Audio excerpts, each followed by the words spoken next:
Okay, and we're back. So, we just finished MechWarrior 2 Ghost Bear's Legacy, using a little bit of the old watch someone else go through a level to figure out how to do it yourself trickery. And as I thought, yeah, that didn't take too long at all. Like an hour and a half. So, continuing on for the stream, we're going to continue with playing the MechWarrior 2 games, and we're going to move on to MechWarrior 2 Mercenaries. Now, when it came to the MechWarrior 2 series, I believe Mercenaries is the one which I would have heard the most about at the time. I think it's probably... I'm pretty sure it's the best regarded out of the original MechWarrior 2 games. I don't know... I can't say whether this is going to be a full playthrough, because I don't know what to expect. This game, unlike the other two entries so far, as far as I know, has a non-linear campaign. You are a mercenary. You're heading a mercenary company. You have to manage things like the pilots, the mechs which they pilot, the ammunition which you purchase, and all that. You have to repair them. You have to determine what missions you're going to accept, who you're going to work for, when you're going to bail out on a mission because it's not going to pay enough to cover the costs of what you're losing, and all that kind of stuff.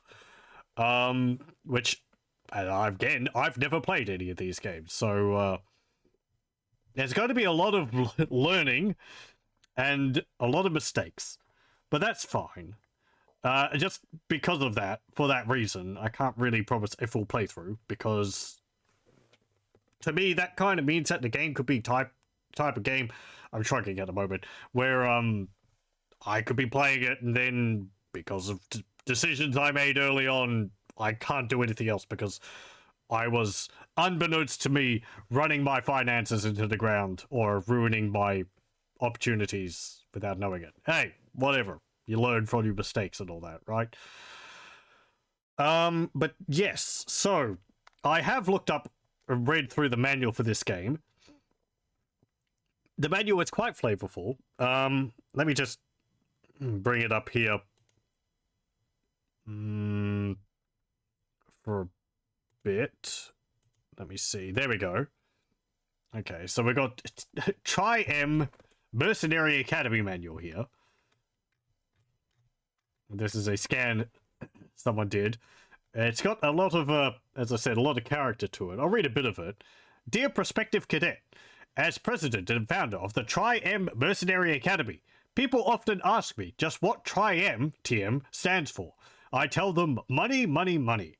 Becoming a mercenary was the best business decision I ever made, and it will be for you too. 20 years ago, I was just like you, sitting on some backwater low-tech rock where I only read about the big mechs and the big money. What could I do?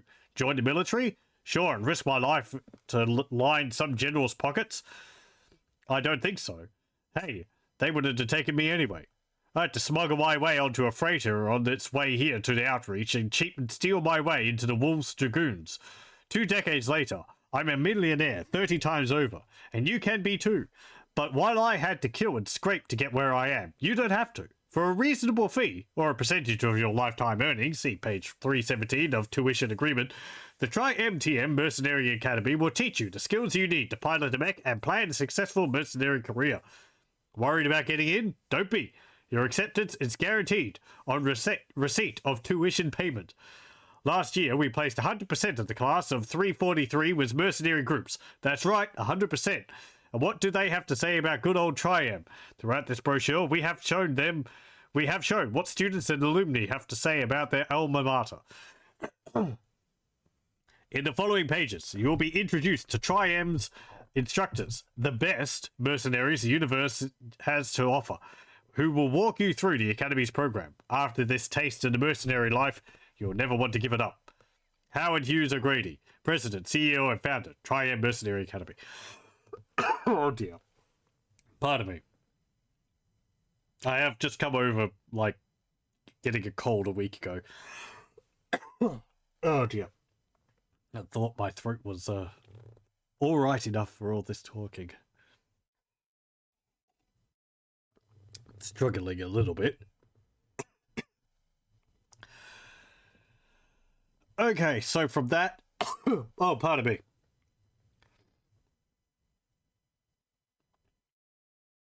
I won't be reading the rest of this. I wouldn't read it if my throat was better anyway.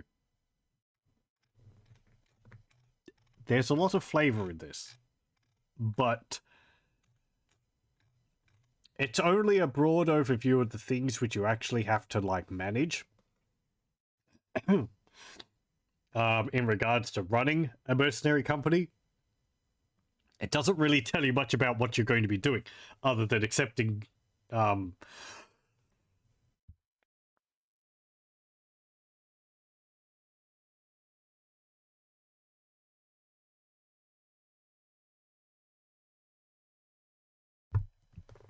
me. Doesn't tell you much about what you're going to be doing, other than accepting contracts. So, as I said, I'm going to be making mistakes. Watch out for your finances. All that stuff about, like, the getting your weapons, purchasing mechs, selling mechs, purchasing ammunition, making sure that the missions you're taking are worth money for the difficulty and all that. But I won't have an idea about it. And so on and so forth. The controls, I'm sure, are probably exactly the same as in the previous two games. So, yeah. There's a lot of detail. A good number of pages in this. But a lot of it we already know. Manual shutdown, thermal optics, grouping weapons, different commands, environmental changes and all that. Different control sticks which you can be using for this. And the virtual headset. I wonder how that was at the time.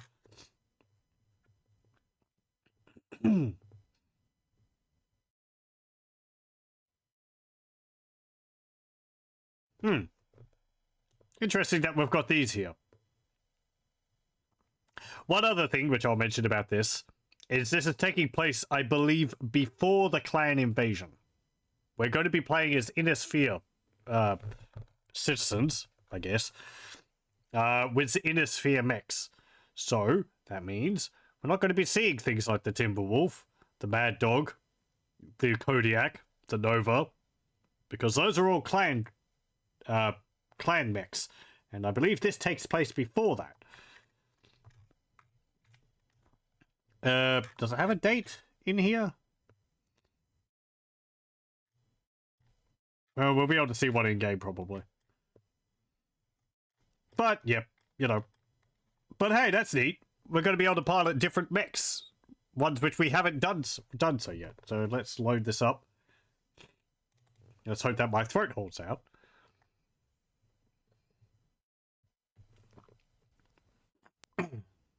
I'll watch the intro cutscene as well.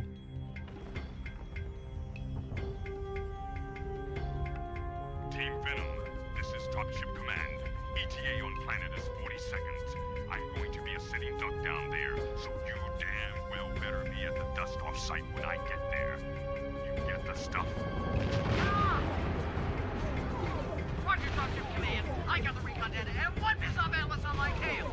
Get that data back to the ship now!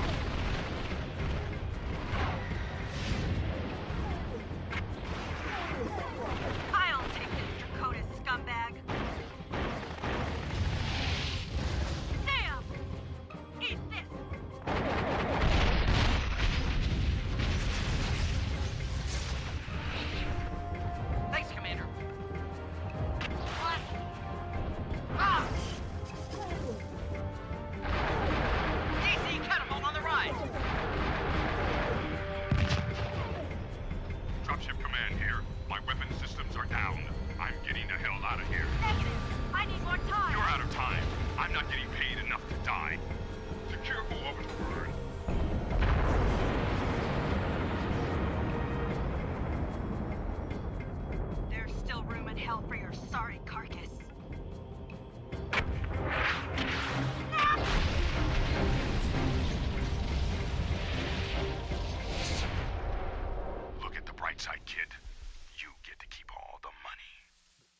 No, we're playing as bad dudes.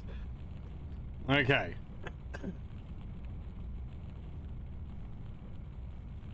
Let's see. Mercenary Commander. Command a mercenary army. Economy enabled. Join a mercenary army. Economy disabled. I mean, I don't really know. I guess being a mercenary commander with the economy sounds more interesting. Let me just have a look at everything else in here. Oh, I've already made a character, I think. Accessing. Let's see. Cockpit controls. That should be all fine.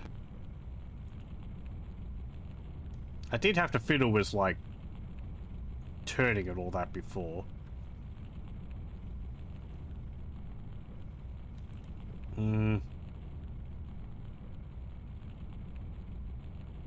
But we'll deal with that when I get a moment. New career selected. Planet Outreach, May 10th, 3044. Watch your speed. Knockback heat is nominal at 570.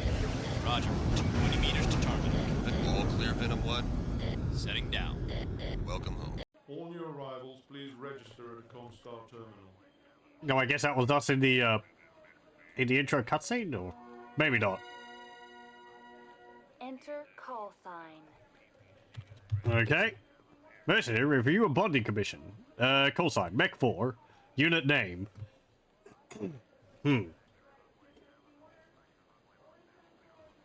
I don't know.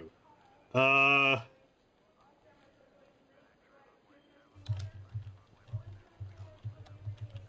Mechateers. There we go. If you're reading this, by now you know that I'm dead. The good news is you can keep your mech and any money we have in the bank. You're going to have to run this show for yourself now. The computer in my office will show you what contracts are available and what pilots are up for hire. That's how I found you, not so very long ago. Let other people worry about patriotism. You just keep your mind on the money, and don't get yourself killed on some stinking rock. No load of C-bills is going to bring you back from the grave. Or me, for that matter. Oh well, I never could say no to a mission. Good luck. Your former commander, Colonel Holly Harris. Okay. Automated last will and testament here. Great. Okie dokie.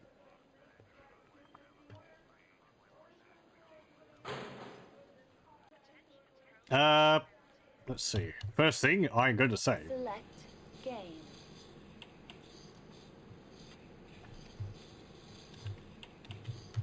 Beginning. There we go. Game. Save. Thank you. Have a look over here. We've got the mech bay over there. And a computer. Let's see.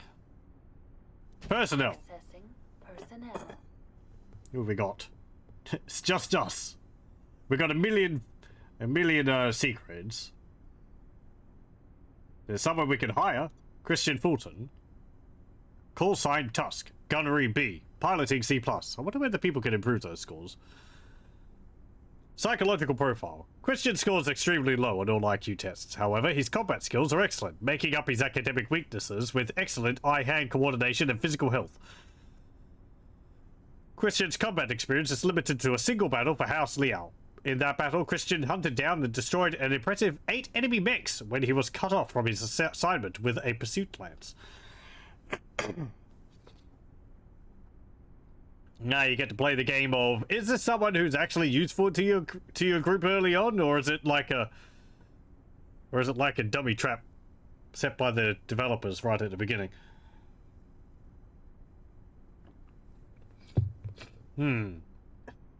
What made me so suspicious? I know developers from the time period. When the mechs in the inner sphere vastly weaker than the clans? I don't know enough about the setting to really be able to say for sure. before I played these games, I knew nothing about BattleTech. So, as of like two weeks ago, I knew nothing about the setting. I think the clans have better mechs. Yes, because they actually had mechs from before some of the dark periods, which the Innisphere suffered. That's why I was pointing out some of the weapons in the list, because I believe the extended range PPCs are specific for the clans, because they developed longer range PPCs, particle projection cannons, which the Innisphere didn't have. Comstar days, I think so. I know there's like 4 wars of succession in the Innisphere. Oh, we didn't see. What was the time? Did it have the date?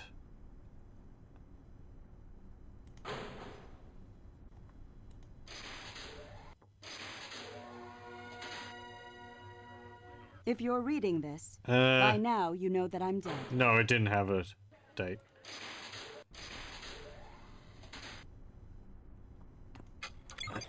But it was like... Was it during one of the Wars of Succession? Kerensky and the clans went off, and then they came back like 250, 300 years later. And that time period which they'd been away, they'd actually developed the clans into being a very extremely combat-focused group. And they'd developed their technology, and also kept technology which the Innisphere had since lost.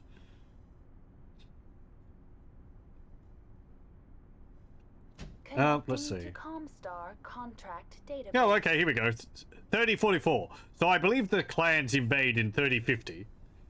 So this is like 6 years before then. So this is taking place before MechWarrior 2, 31st Century Combat, and the Ghost Bear's Legacy, which takes place, I believe, well, after the War of Succession, War of Refusal. I think the War of Refusal, does that take place? Wait, does that take place in 3050 or 3055? I don't know. Anyway, this is taking place before that. Not looking at that at the moment. Accessing Inventory. Inventory. So what have we got? This is our mech. There are many like it. This one's ours. Com 7X Commando. Its value is 3,362,600. It's got no missiles. It's got 3 medium lasers. No projectile weapons. No equipment, I guess jump jets and heat sinks. And it's got a single short-range missile launcher. No, that's ammunition. So I've just got some missile ammunition. I don't actually have a missile launcher. Okay.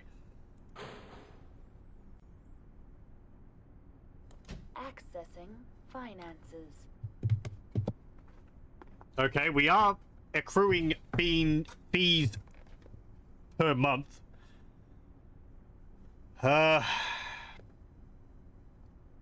Unit upkeep. Battle mech maintenance, 10,000. Technician salaries, 2,001. Travel costs, 1,000. That would be for using the dropship. Broker fees, 500. Guild dues, 720. Is that for the crash course we took in mercenary work? Guess if you don't sign up with the official mercenary guild group, they come and break your kneecaps. At least they're organized. Organized, lawless mercenaries. So 14,221 per month. I'm not going to do the math and figure out how many months that gives us. It's like 6, I think. He says, proceeding to do extremely botchy math. Maybe 5. Anyway. Let's have a look at the contract. Comstar contract database. Slack around for a few months. Sounds like a plan. Maybe we can find a paradise planet somewhere and find a beach to retire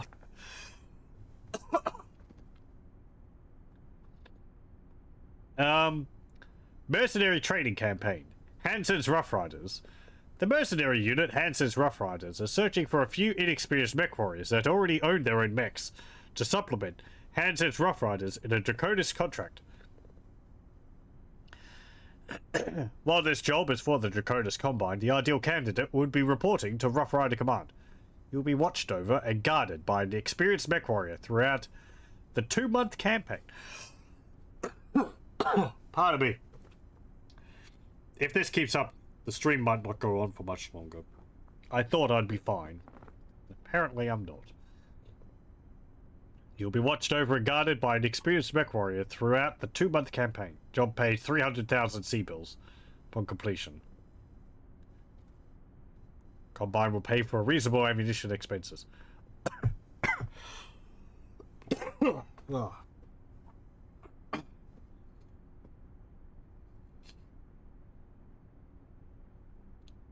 World.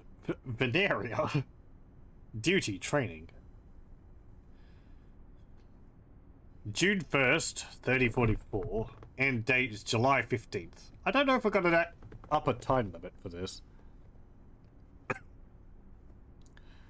Maximum pay, 30,000 C-bills. Minimum pay, bounty. What bounty? Do you mean like how much it costs to per mech you kill? I guess. Salvage rights, poor. Right, yeah. Hansen's Rough Riders are going to take all the salvage. I think most of the equipment we're going to be finding is going to be from destroying other mechs and taking stuff from them or from their wreckage. Dakota's Combine Counterinsurgency Campaign.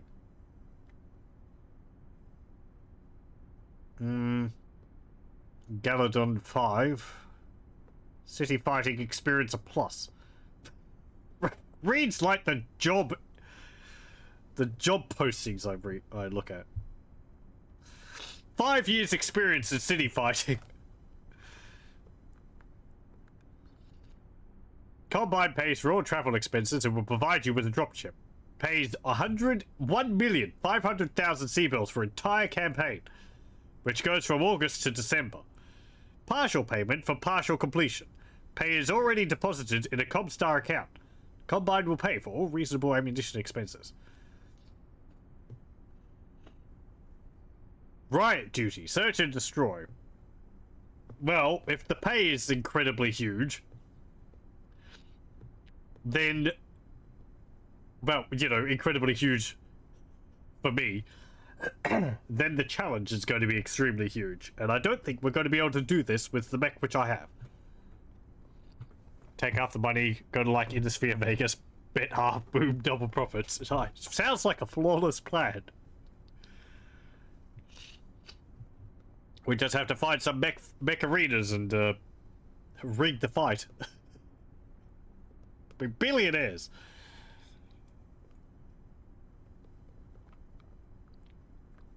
Salvage rights are excellent. I guess the Draconis Combine aren't too interested in salvaging the mechs which you fight in the battlefield because they've got better stuff anyway. They've got factories as far as I know.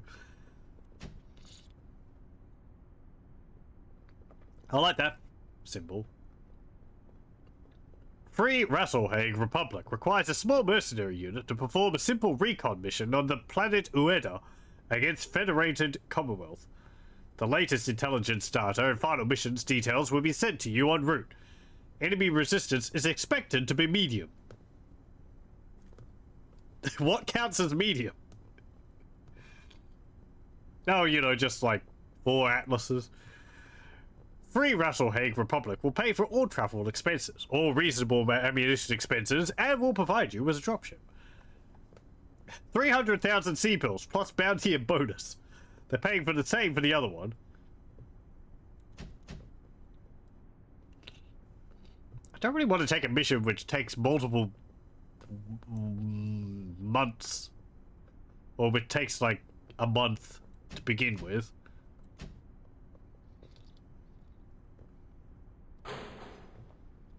Let's see. Let's have a look at a mech. I mean, even if I hired someone else, I don't have another mech to pilot to put them in. So,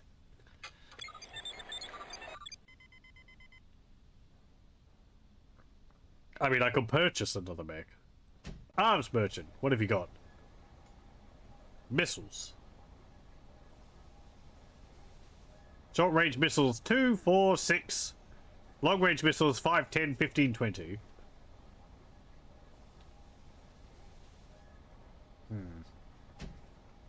Energy weapons.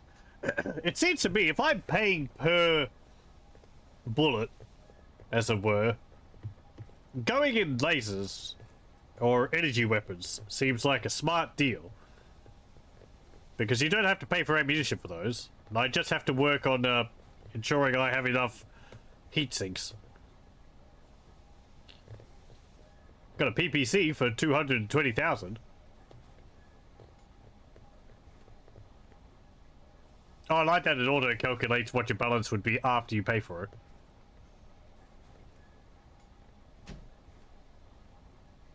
Got machine gun for 5,500.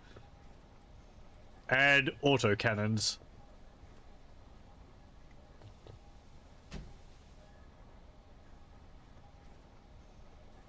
You've got 6 single heat sinks. And jump jets. Sadly, no Nova, because that's a clan mech.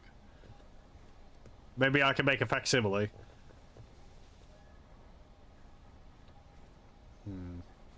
Where is my mech, and what is that equipped with? Oh yeah, here's the mechs we can buy. We've got Urbies. We can get a UMR60 urban mech. I think these are like a big fun joke in the BattleTech community. It's like a rubbish bin on legs.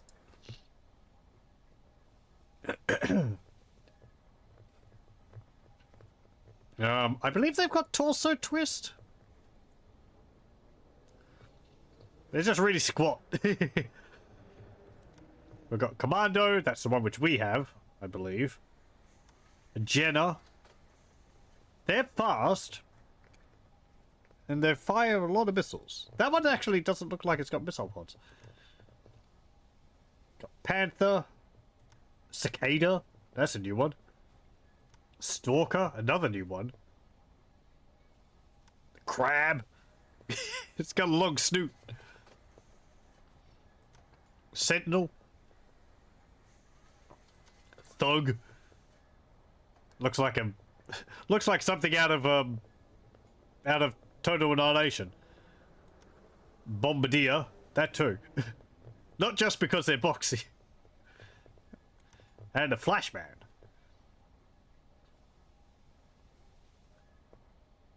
Which is 7,840,030. So we can't afford that. What's an Irby cost? 3,662,395.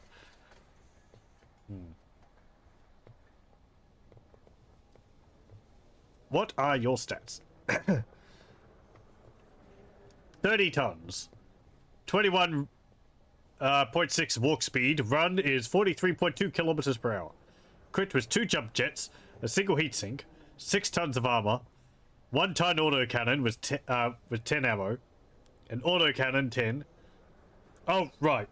Yeah. It's got an autocannon with 1 ton of armor and a laser, a small laser.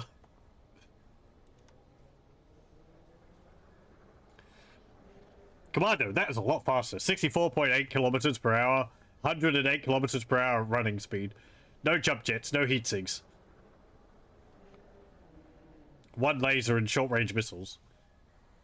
What about a Jenna? 118. 5 jump jets. We also don't have to worry about honor in this. So there's no, like, pressure to take a mech of a lower class than what's required. We can make that decision tactically.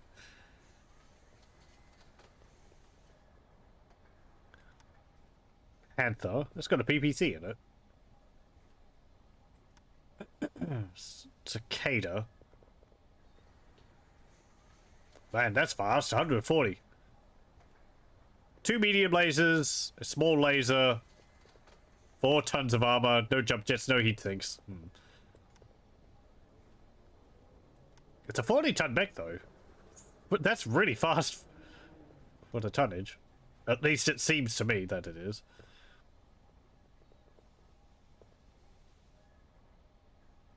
It's like the rifleman I had running at like 118 kilometers per hour. With 3 PPCs in it.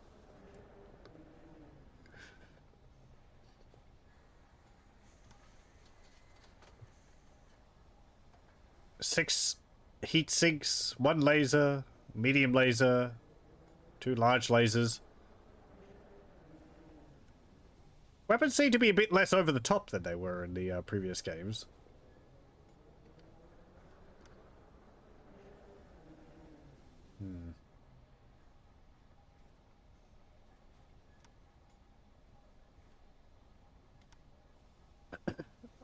Oh, the flashman's got a flamer. 5 medium lasers and 2 large lasers. Do I want to buy another mech? If I buy another mech, that's another mech I have to maintain at the moment. It could allow me to do more. Let's see, what's ours got? 25 tons, 108 kilometers per hour, no jump jets, no heat sinks, 4 tons of armor, 2 tons short-range missile ammo, 1 short-range missile. So we've got 12 rockets and 3 medium lasers.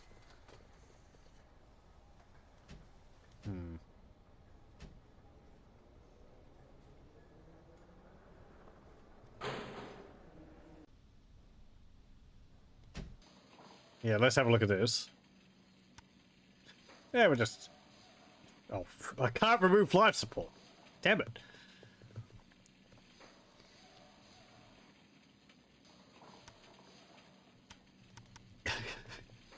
Remove the cockpit. Don't need it.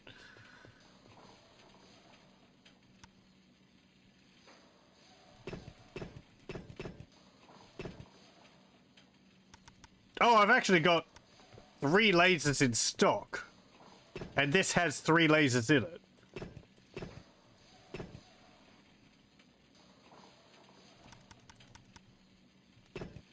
That's actually over tonnage.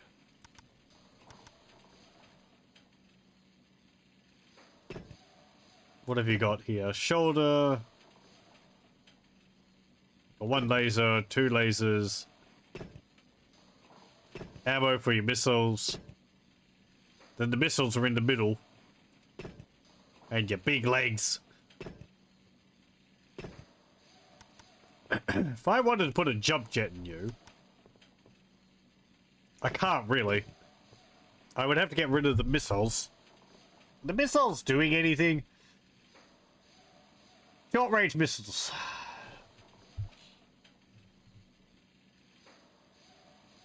I don't think they're like... I think streak missiles are the ones which deal more damage the closer you are.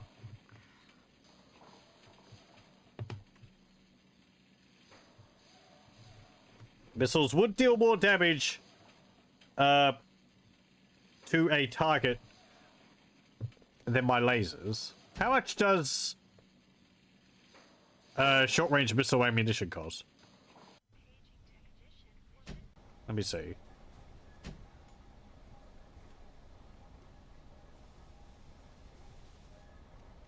What did I have? This. So it's 29,700. I mean, if I'm getting paid 300,000 for a mission and they're covering the cost of reasonable ammunition usage, then, like, that's not massive amount. I can see it being a problem if you, like, go all out with using, like, just weapons which all use ammunition, but if you've just got some missile pods and you're firing those as support for lasers, then that's not, doesn't seem like it's going to be too bad.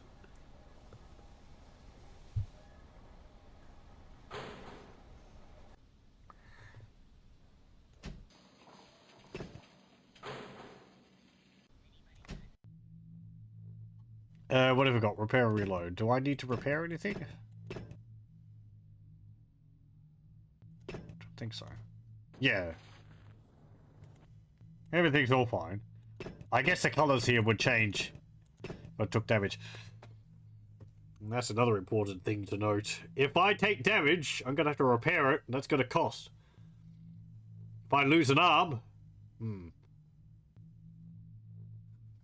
I add armor?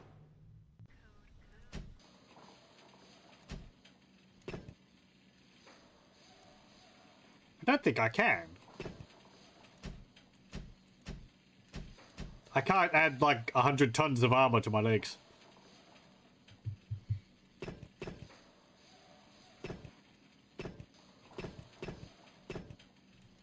Where'd the ammunition I had? Sorry. Oh, I was looking under the wrong thing. Weapons groupings. Oh, nice! I can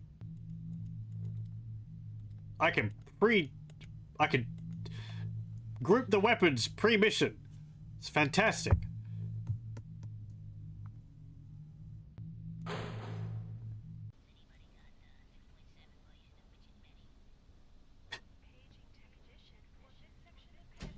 Someone's saying stuff in the background. The voice reminds me of there was this game I played quite a few years ago. Space Pirates and Zombies. It's like a... Oh, what? Kind of like an ARPG style game in space? You have a command ship and you're flying around and collecting resources, and you have your little like ships you send out to do jobs for people and get minerals and all that, and find tech to research. I never actually got too far in it because I kept choosing a large galaxy. That slows the game down by a huge amount.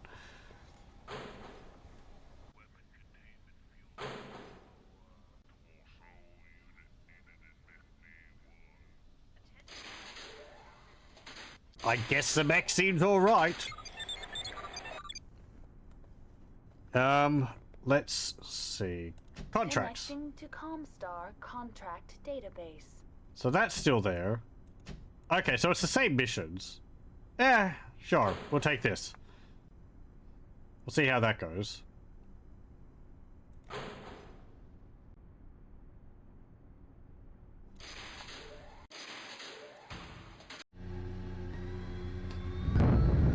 I guess maybe it just advances time until it's correct.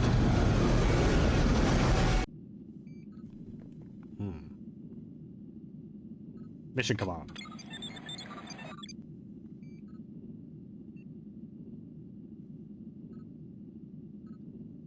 Duty roster.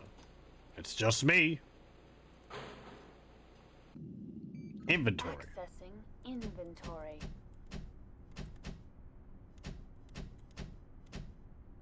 I do have weapons attached to my mech. Do I not? I hope so. Accessing finances. Yeah, okay.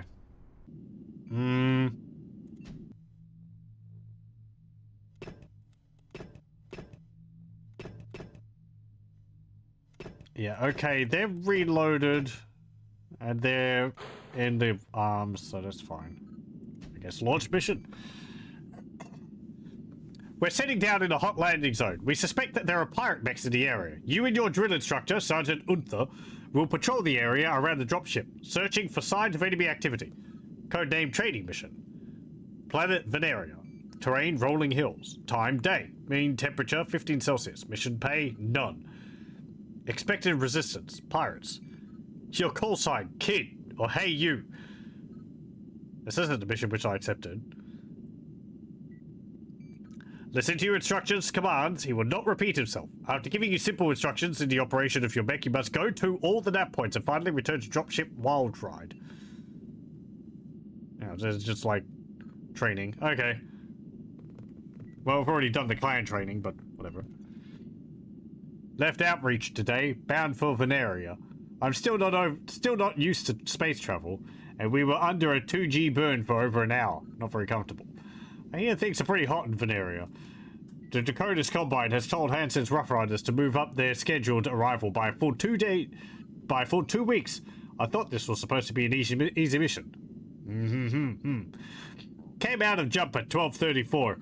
Dropship was out by 1:30, and we were met by a couple of pirate aerospace fighters by 6. What a day. The pirates weren't really interested in fighting. They were much more interested in getting us to go away. I overheard one MechWarrior saying they tried to bribe Hansen's Rough Riders into breaking the contract with the Combine. Rough Riders refused. We just pulled into orbit over Veneria. I have been told that my trainer is to be Sergeant Unther. I don't know anything about him, but several MechWarriors rolled their eyes and laughed when I mentioned it to them. They chuckled for a minute about the Macomb incident, but refused to give me any details. One wished me luck before he left. I hope this Sergeant Unther isn't a loser. Well, we'll just have to be careful about it, right?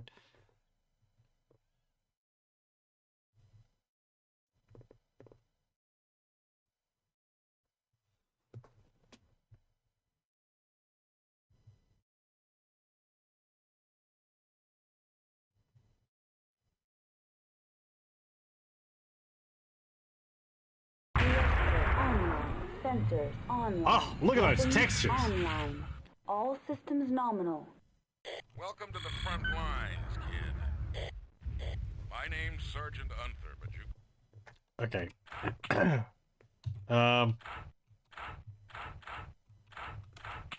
I can't control... Yeah, I can't change the weapons during battle. Call Okay. me Deadeye. I'll be your babysitter for the next couple of days, so don't get killed. Yeah, I have to change the up and down. My guys get killed. I'm in the big mech in front of you. Shoot me even once, and I'll tear that beer can you call a mech into scrap. Today, you and I are going on a short patrol. I don't think we'll meet any hostiles, but stay alert. If we get into a fight, you just watch my back and let me kill everybody. I love having an audience.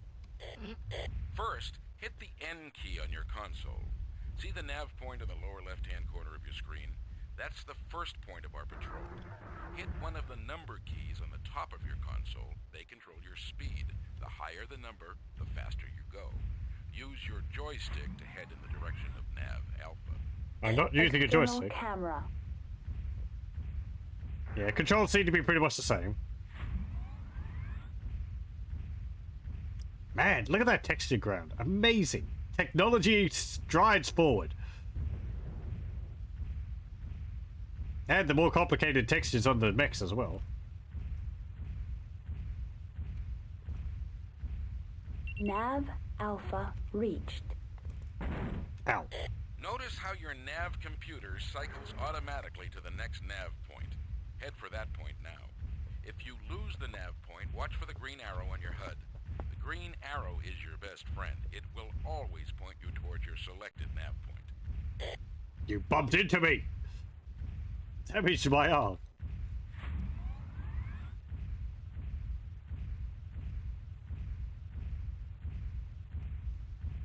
Nav Beta reached.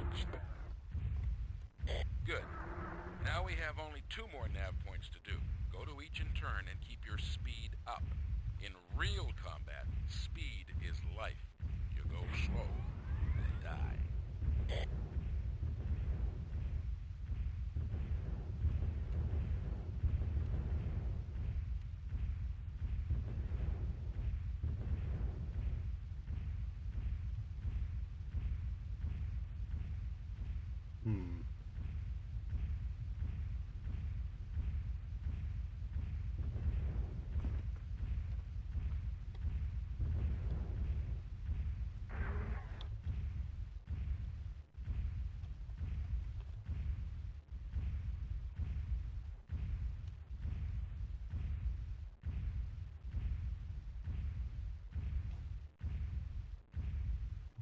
Oi!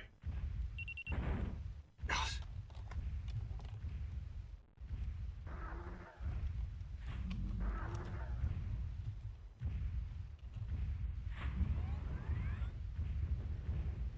Nav Gamma reached.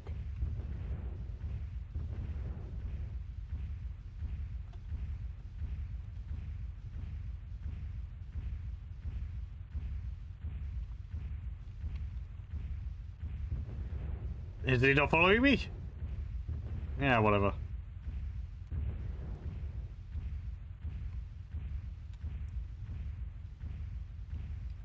Yeah, so I sent the new kid out into a death zone because it was funny. Nav Delta reached. Dropship Wild Ride. This is Deadeye. Me and Fresh Meat here have finished our sweep and are heading back home. Area is secure. Not a bad day, kid. Get back to the dropship. It's at the return nav point. Okie dokie. What are those things? I guess the other mechs which wandered off. Let's keep.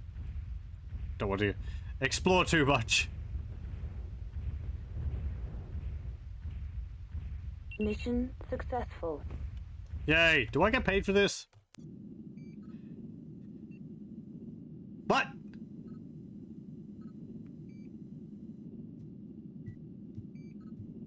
What?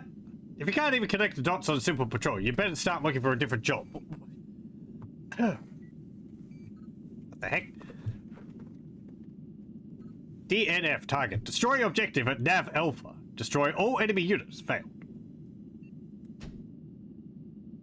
There wasn't anything.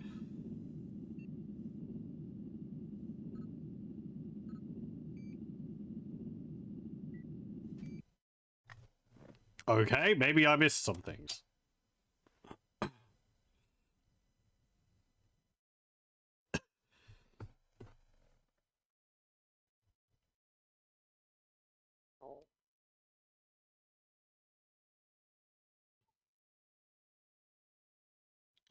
Let me have a look around. I'll see whether there's any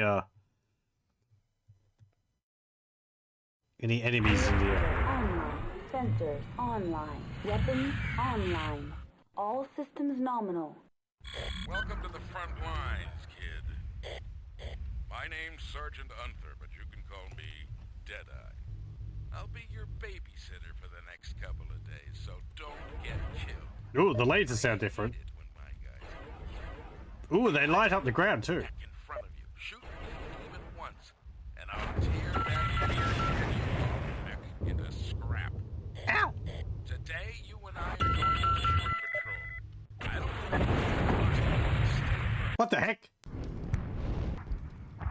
I didn't shoot anyone.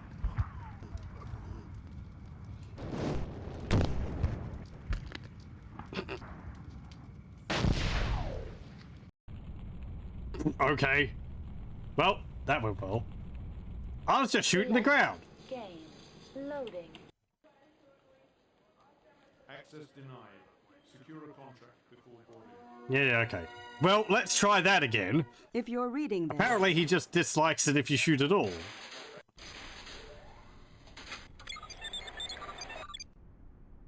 Connecting to Comstar contract database. Okay, take that. Exit.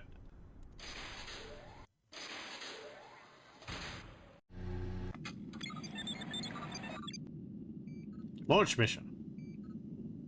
Launch. Don't shoot because they get upset. I'm pretty sure I didn't hit anyone.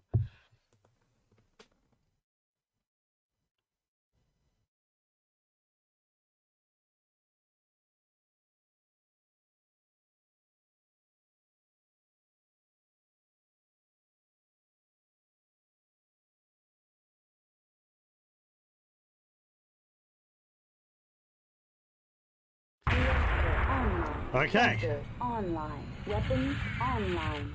All systems nominal. Welcome to the front lines, kid. My name's Sergeant Unther, but you can call me Deadeye. I'll be your babysitter for the next couple of days, so don't get killed. Contents unknown. When my guys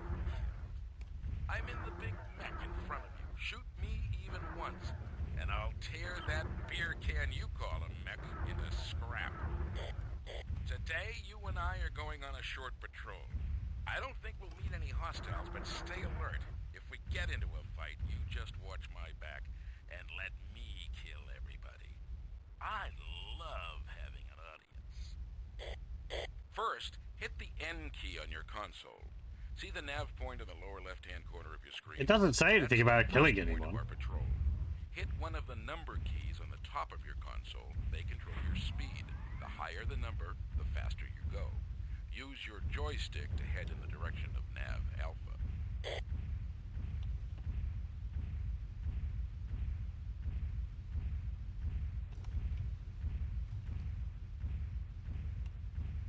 Like, there's a structure over here. Do I shoot that?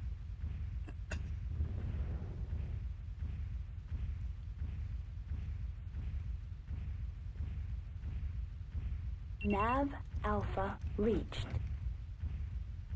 Notice how your nav computer cycles automatically to the next nav point. Head for that point now. If you lose the nav point, watch for the green arrow on your HUD. The green arrow is your best friend. It will always point you towards your selected nav point. Target is out of range. Like, there's a building there.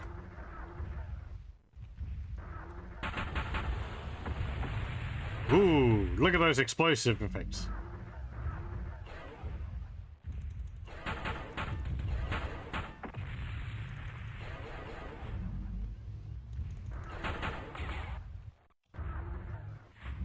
Okay, you better not shoot me this time.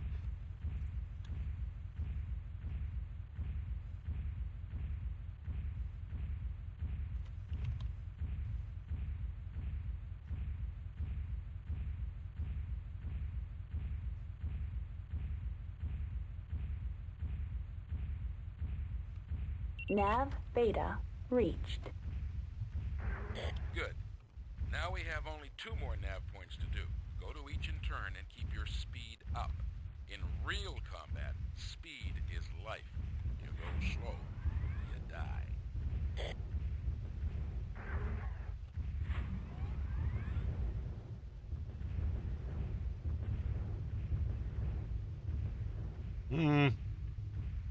Don't see anything anywhere. Yeah, that's him. Like it gave me the objectives for the wrong mission or something.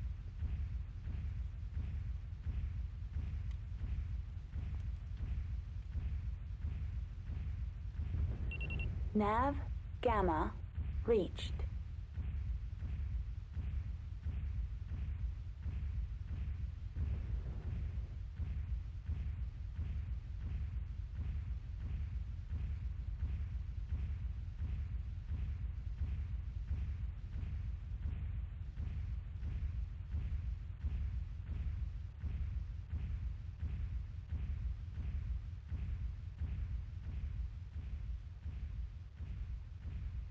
See anything anywhere?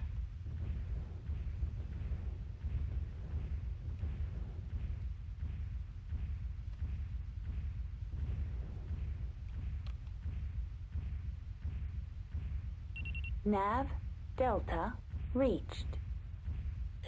Dropship Wild Ride, this is Deadeye. Me and Fresh Meat here have finished our sweep and are heading back home. Area is secure. Not a bad day, kid. Get back to the dropship. It's at the return nav point. Yeah. I want to have a look over the hilltop here. I mean, it just says return to the dropship.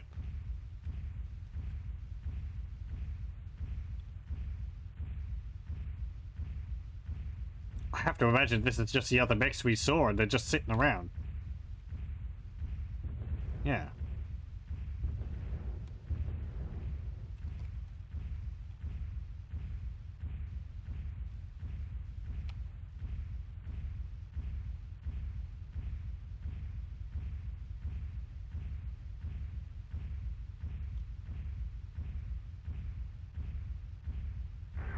Mission successful.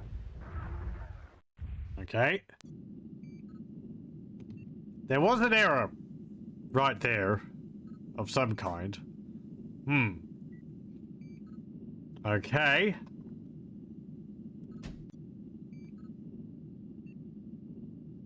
And that's the same mission. Right. Seems like... No, I don't want to do it again. Seems like there is a bug of some kind. I'm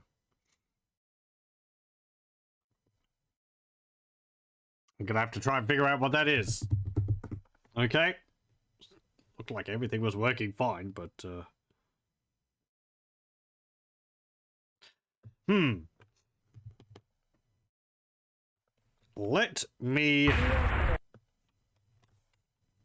Let me just have a look. I'll just pause the recording here. Okay. So, we managed to get past the tutorial mission. The fix I did was turn down the graphics. Display detail on low, object textures off, terrain textures off, and then I just completed it and it worked. I did see comments say that sometimes it might work, sometimes it doesn't. But it worked for me, so yeah. We'll have to see whether that occurs with other missions. Some comments said that it was only for the first one, but we'll be making saves before each mission anyway. It's because it's good practice. I have made a save, and we skipped past the end objective screen. It was just like, you know, wow, you can follow orders. Well done. Today you're going to get a little target practice. We're going to take out an airfield. Codenamed Turkey Shoot. Planet Venaria. Venaria. Terrain rolling hills. Time day. 8 Celsius. Mission pay none. Expected resistance pirates. Your call sign, kid or hey you. Go to Nav Alpha, then go to Nav Beta. In Nav Beta, you will find an airfield. Destroy the airfield, including all enemy aerospace fighters. Then return to Dropship Wild Ride. Okay. I have heard a good deal about the fighting. The Combine is letting us bear the brunt of the battle, and then their troops are sent in at the very end to make certain that we win. So far, the Rough Riders have lost 3 mechs, and the Draconis forces have hardly had their paint scratched. The Rough Riders seem to take this abuse with good humour.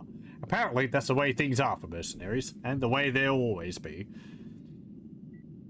I was dragged out of bed a little earlier this morning, but by Unther, or Deadeye, as he prefers to be called.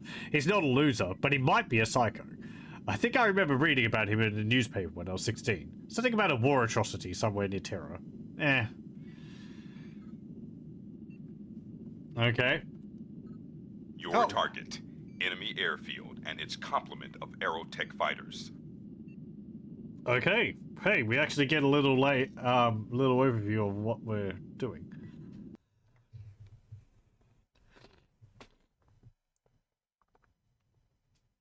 Let's see whether this causes any problems. I'd like to play this with the textures on and all.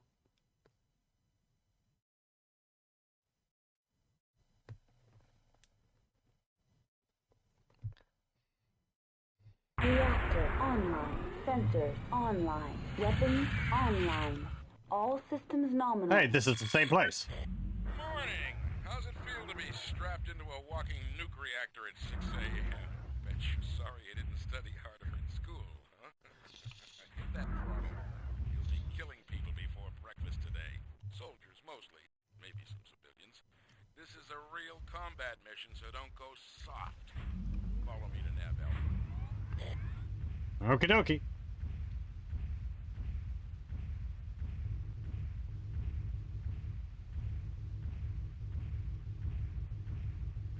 Still have to change around the up and down. Nav Alpha reached. All right, hang on a minute. Our target, the airfield, is just ahead of Nav Beta. But first, let me show you how to work your targeting system. Hit the E key on your console in front of you. That target's the closest enemy. As you can see, that's an enemy fighter craft. Don't worry, he's still on the ground. Now, let's go take him out. Use your radar in the upper left-hand corner of the screen. Yeah, okay.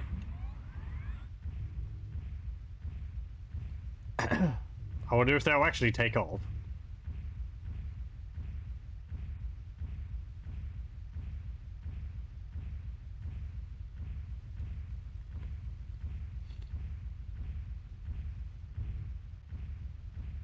Right, you're almost on top of him. Hit the space bar on your console to fire your weapons. Just put your targeting reticle on him and let him have it. Nav Beta reached. Nice shooting. Scratch one fighter and scratch one pilot. Bastard didn't even have time to eject. Now, turn your guns on the hangar and the power supply. Destroy them quickly so we can get the hell out of here. The hell out of here.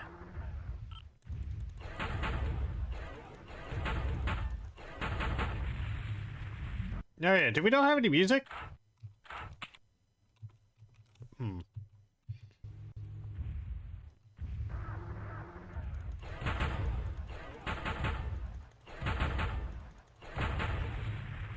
I hope they were insured. Let's head back. Return to the dropship at the final nav point. Okie dokie.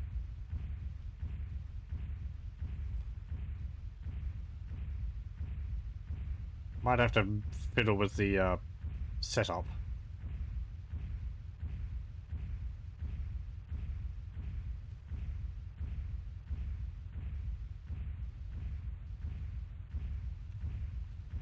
What are you doing? He's getting stuck under terrain.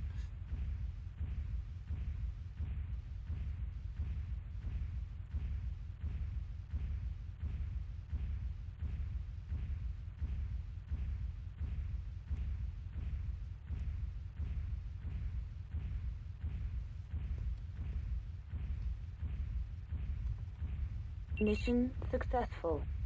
Okay, let's see. Does this work? Hey, it does. Mission successful. Nice shooting on that airfield. Without those aerospace fighters, those pirates don't have a prayer. I will make another save. Game. After Q2. Game. Save. And one other thing. Apologies for this. I am just going to have a look at the setup. So, just one moment. Okay, we're back. I just ran the setup and Select game. you know, just went with the generic stuff just to make sure that if there is any music it would be playing. There's only one setting, digital audio. So, next mission. I just want to actually hold on one moment again. Sorry. Okay. I had a look briefly. I'll just keep going. We'll see whether it starts up or not. I think there's supposed to be music in the tutorial, but I mean, I had music in the previous ones, so I don't know why there would have been this. Oh yes, and the cockpit controls.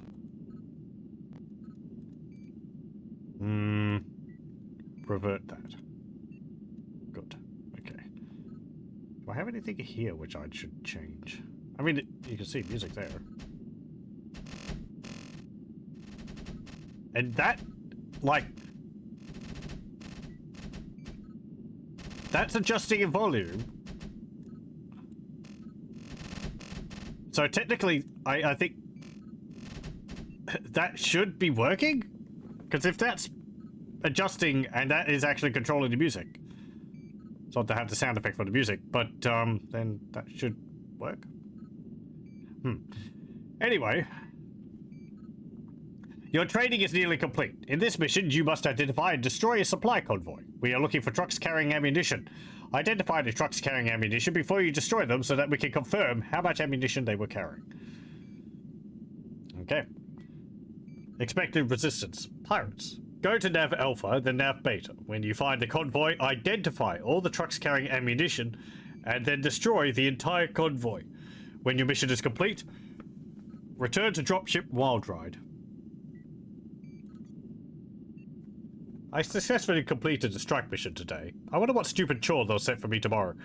Starting to wonder if I will get to do any real fighting on this campaign, or if I'm just a Rough Riders cleanup maid for the duration. Unther might be a psycho, but he seems to know what he's doing. Dragged out of bed even earlier than yesterday. It's not even sunup yet. I've got to go out with old man Unther and blast some trucks. Fun, fun, fun. When am I going to see some real action? Hey, don't be so... Your target. Enemy supply convoy. Identify the trucks carrying ammunition. Don't be so enthusiastic for seeing combat. The less combat you see, the less payment you have to fork over for repairs.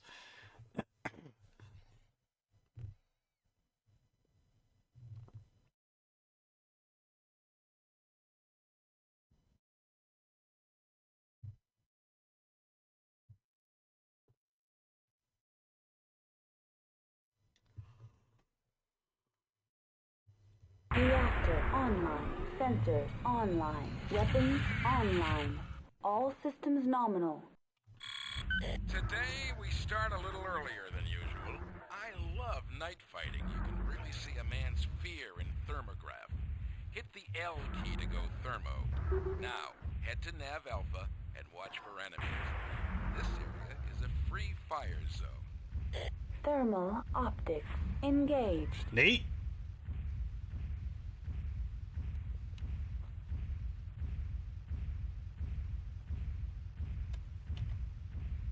Oh, okay, you just turns on and off the mech cockpit.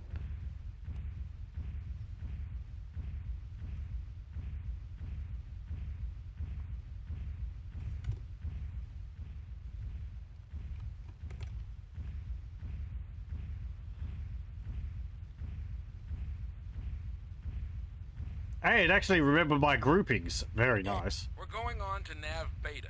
There we'll find a supply convoy. Some of the trucks contain enemy ammo vital in coming battles. It might be enough for you to just destroy the convoy, but we need to be certain that you get the ammo. So, you gotta identify the trucks first. Put your targeting reticle over a truck and press the Q key. Once you have the truck targeted, press the I key to see what's inside the truck.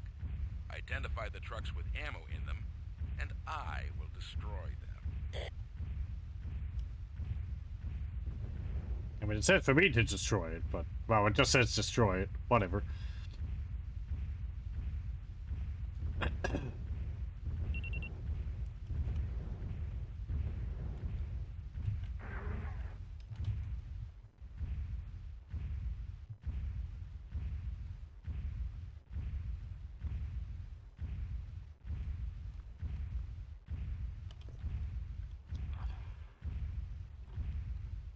Okay, let's see. Good going, kid. I've got it.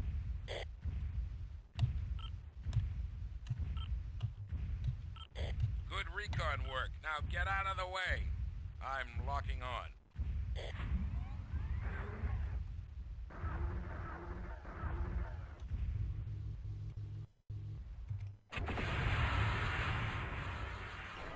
Ooh. Glowing.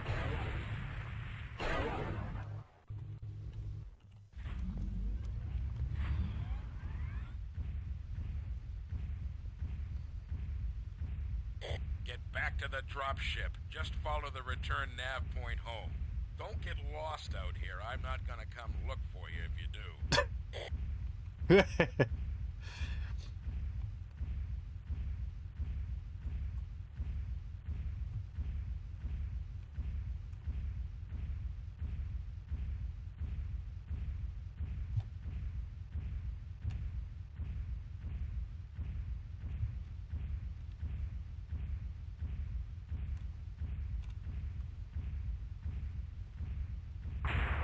Ah!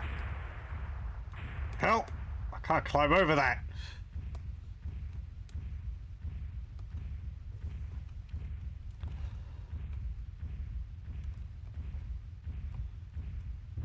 Oh. My arm! Man, running into things actually hurts quite a bit.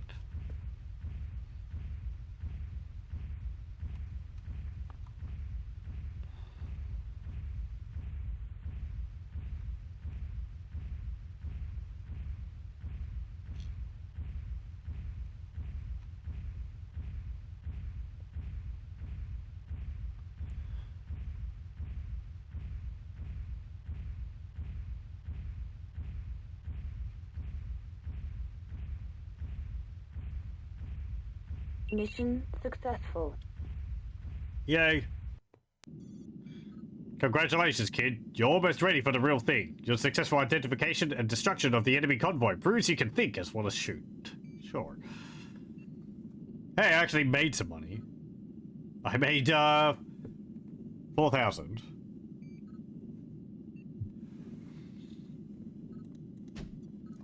The Venerian pirates continued their retreat today in the face of superior Draconis and Rough Rider forces. With the destruction of their airfields and today's loss of several supply depots and convoys, the pirates may be beyond either victory or escape. The Draconis Combine had sworn to destroy the pirates to a man for their year-long harassment of Draconis shipping lines and their brutal occupation of the world of Venaria. Surrender is not a possibility for the pirates, who have sworn to fight until the bitter end.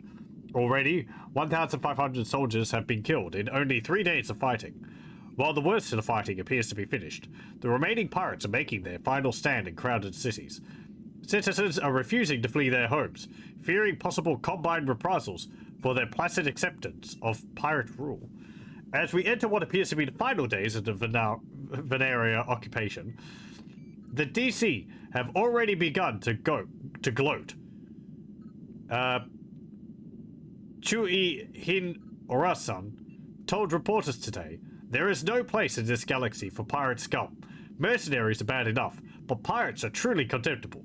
We will enjoy exterminating them." Well, it's time to see if you're ready for combat. Follow me. We're going to take out a couple of pirates. Mission pay, 300,000 plus bounty. Go to Nav Alpha, then Nav Beta. Nav Beta, you must destroy 2 enemy mechs. Listen to your trainer over the course of the mission. Return to the dropship Wild Ride when the mission's complete. Okay, I will save. Game. Game. Save. At last, some real combat. I heard this morning that a Rough Rider pursuit lance was cut off from its company, and when it followed several crippled pirate mechs into a forest, they were quickly surrounded in a pirate ambush, and 2 were killed. The other 2 escaped, but one took a full volley of SRMs, 2 of which struck his cockpit. He is badly wounded, but still hasn't ejected. They were trying to give him first aid instructions over the radio for the better part of an hour this morning. I still can't get the sound of his screaming out of my head. They just broadcast it to everyone?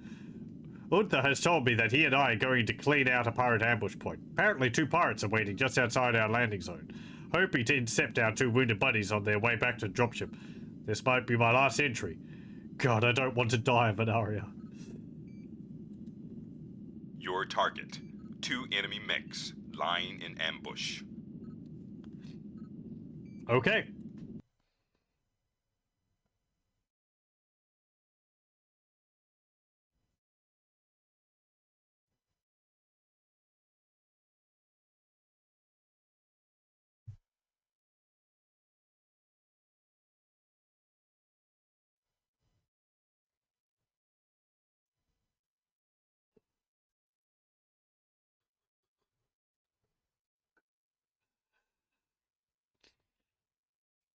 Reactor online.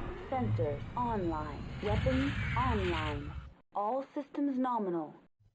Today, we get to do some real killing. God, I love mixing business with pleasure.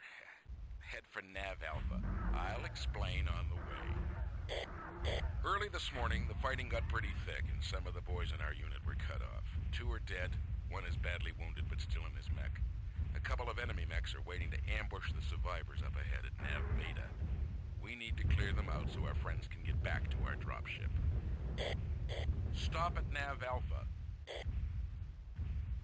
You can see also my arm is still injured from the previous mission. We haven't repaired it. That's also a good point. These missions are one after the other. I'm going to have to retain damage between them. Okay. Nav Alpha reached. We've got 2 contacts up ahead. One's in a Javelin, the smaller one on the left. Nasty close-range mech. You gotta take him. Shoot for his cockpit. Kill the meat. Save the metal. All right, let's move out to Nav Beta. You take care of the Javelin, remember, that's the one on the left. And I'll take care of the other enemy. If you get killed, try to scream a lot. That way I'll know I'm on my own.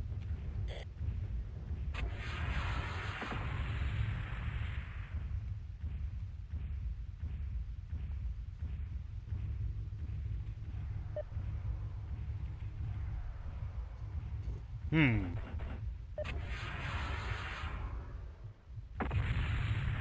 he's got a PPC.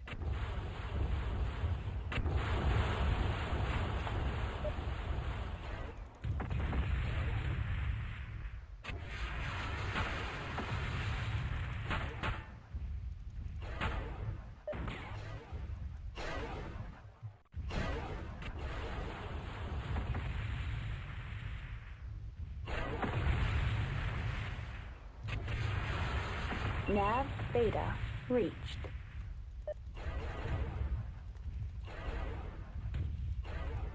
Enemy mech destroyed. Good shooting. Welcome to Glory Road, kid. Enemy mech destroyed. Wild Rider, this is strike one. Mission accomplished. We're heading back. Good work. Kid, don't think of them as people to kill. Just think of them as a line on your resume. That's it. All enemies down are in retreat. Damn, I won't get much of a bonus for this campaign. One more mission and I can afford that 2-bed, 2-bath back on outreach. You head back for the dropship, kid. I've got some hunting to do.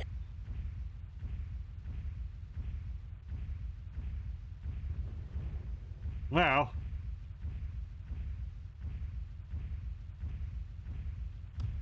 Okay. Does seem like damage in this is balanced differently from the first two games. Enemy mechs don't seem to be as tanky. Maybe we're just not up against heavy and assault mechs. But it feels like plinking away at a target with lasers deals more damage overall than in first game. And Ghost Bear Legacy. Mission successful. There was an error there as well. Not bad, kid. Our retreating comrades owe you their lives. They would never have survived a pitched battle in their damaged mechs. Cash bounty for 2 confirmed kills. 500. Oh, I get 1,000 for going to a nav point. Oh no, that's for the What? That's the wrong objectives.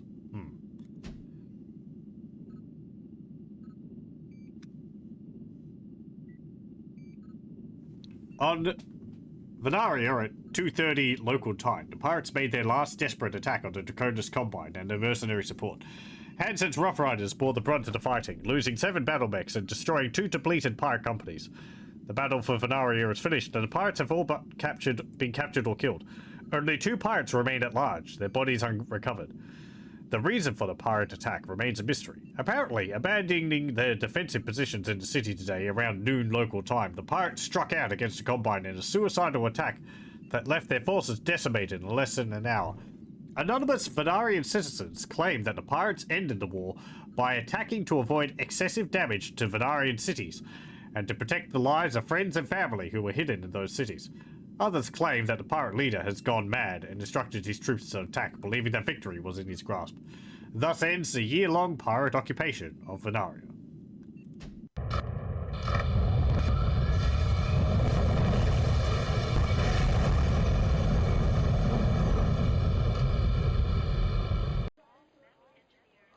Okie dokie. I'll make a save. Game.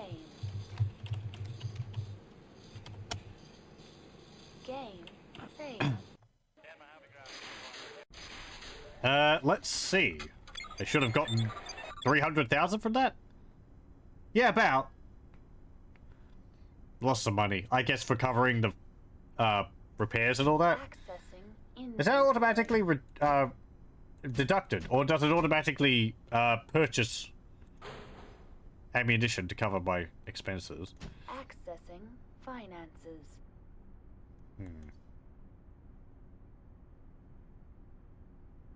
Doesn't show my gained. Oh, that's expenses. It doesn't show me income?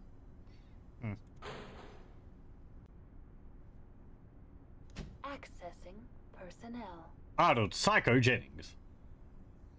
Psychological profile. Oh, call sign Mr. Happy. Gunnery B. Piloting B. Lacking almost any moral or ethical standards, Arnold is a sociopath in the classic sense. Unable to distinguish between right and wrong. Arnold has been in trouble with the law for many years and has outstanding warrants on several major worlds. His skills behind the controls of a battle mech are undeniable, with a total of 10 kills in only 2 small battles. Gunnery A. Piloting B+. Jake can only be described as a sadist. Returning to combat again and again, risking his life over and over for a chance to kill and inflict pain. A member of Wolves Dragoon's Black Widow Company until he was fired 3 years ago. Lobo has fought for several major successor states and has 16 kills. He only costs 500. I wonder if they can, like, make demands. Or anything like that.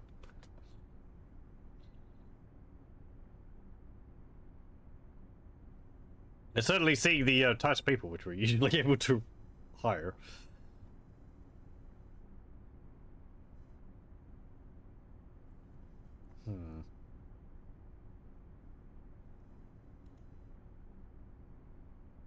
I mean, how much would they cost?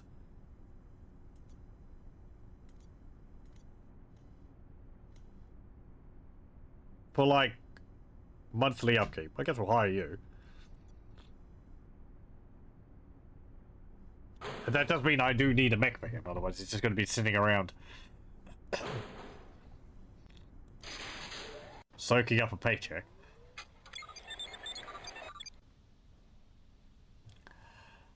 Let's see. My arms! Armor, front, 5 out of 6. Rear, none. Internals, 4 out of 4. Okay. How much does that cost? Oh, there we go.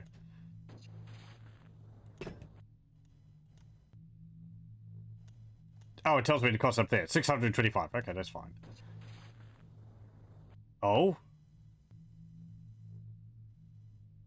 No. Wait.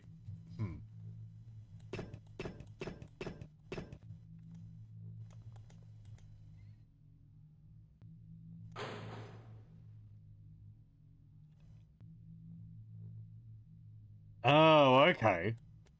If I don't accept them... Right. Okay, so repair all. Why is that more?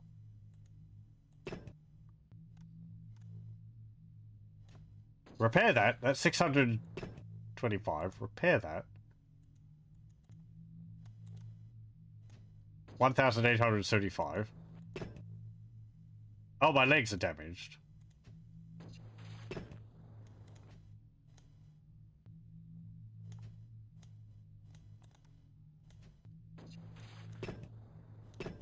Oh, actually, a whole bunch all over my mechs were damaged. Okay. Okay, fine. That's fine. Yes. What have we got? I kind of want to get an Irby.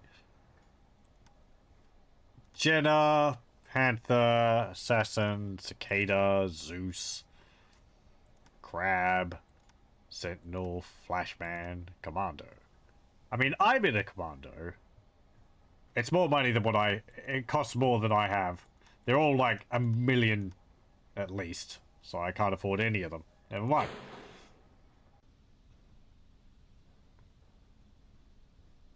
I should not have hired a person.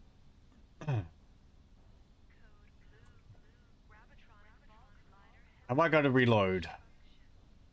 If he's just going to be sitting around. Select game. Yeah, I think I am. Loading. Okay, so we'll go here. Repair. Repair everything. Yep, that's fine. Okay, let's see. Ammo.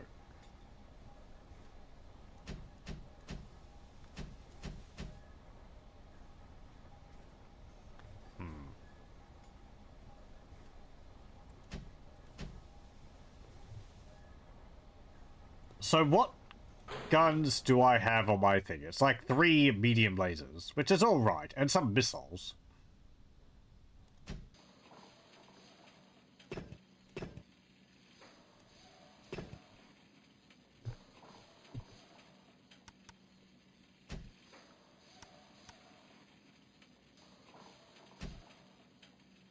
It actually costs to unwire them.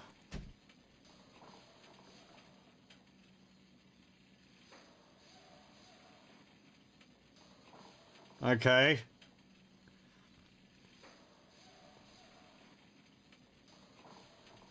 I mean,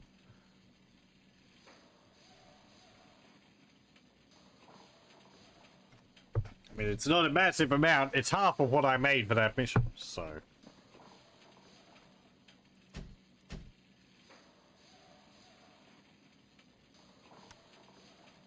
Let's see... Mass is 1 ton. No. What's the mass of a large laser?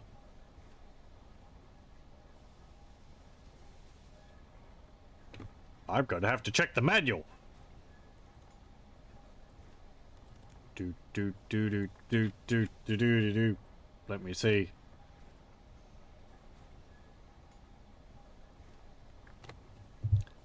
Okay. Large laser. 5 tons.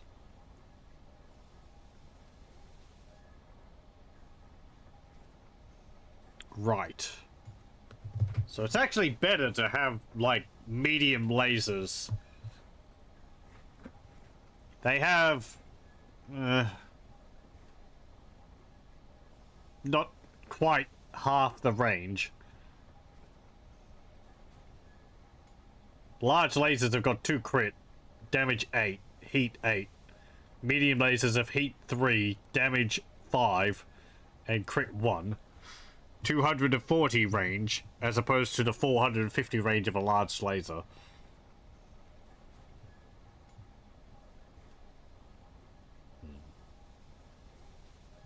If you got large lasers, you would really have to start putting more heat sinks in.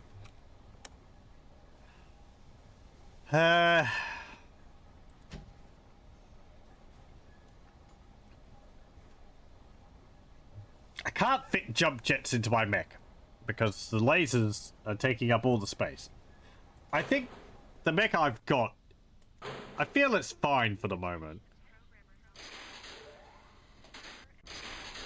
We'll see how true that is. Okay, let me save. Select game. Start. Game save.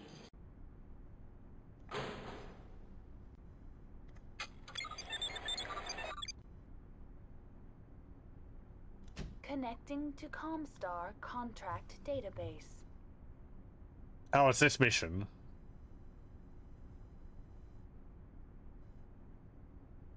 Resistance is expected to be light.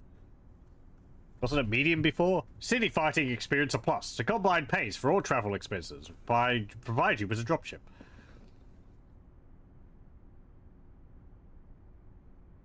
1,500,000 sea bills, plus bounty and bonus. Salvage rights is excellent. Sounds pretty good. And this one.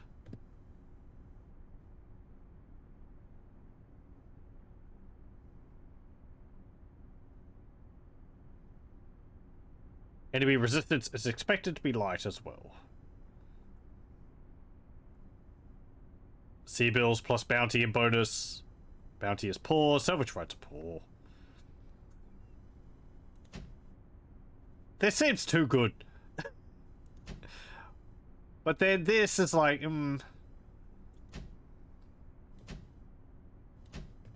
But this lasts multiple months. Let's see, how much am I paying per month? Finances. Not much. Connecting to Comstar contract database.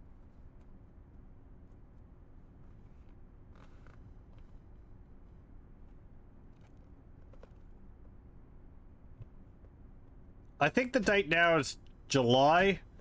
So if I do this one, it takes a month. I think this one will go.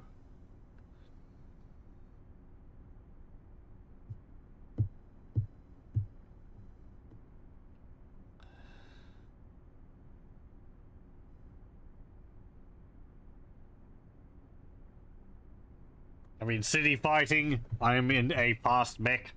Not a very heavy one.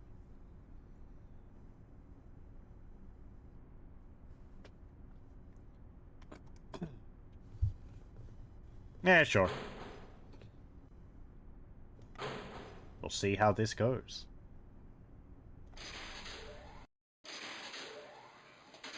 Do I have anything at the terminal?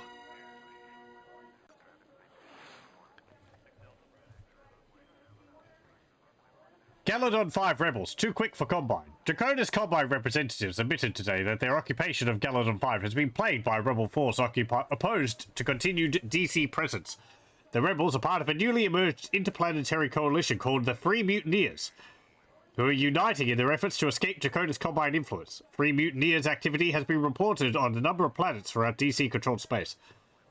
Shosho Robert Aram, leader of Galadon 5's DC military presence, expressed his irritation at the rebels' continued success in avoiding the Draconis forces earlier today.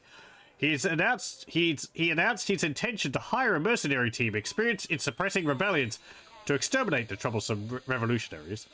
Aram voiced suspicions that Federation Commonwealth funding and aid might be behind the Free Mutineer uprising.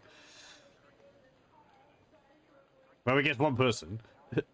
Wolf and the Dragon. In other news, Draconis Combine coordinator Takashi Kurita continues his campaign against the Wolf's Dragoons. An anonymous source close to the coordinator called his hatred for the mercenary group obsessive. He is largely ignoring the conflict with the Federated Commonwealth, apparently content to leave such matters in the hands of his son Theodore, heir to the House Kurita. Huang retires. On a lighter note, a celebration was held in Outreach last week to celebrate the 15th birthday of Colonel Martin Huang, leader of the Burning Rain Mercenaries. Few mercenaries survive continual combat for as long as Huang has, but he told reporters that he's had enough. "My nerves are shot," said the Hagen MechWarrior. "I've got to get some rest." Huang will be retiring to a small unnamed planet in the periphery, where he can enjoy the vast wealth he has hoarded in 33 years of continual combat.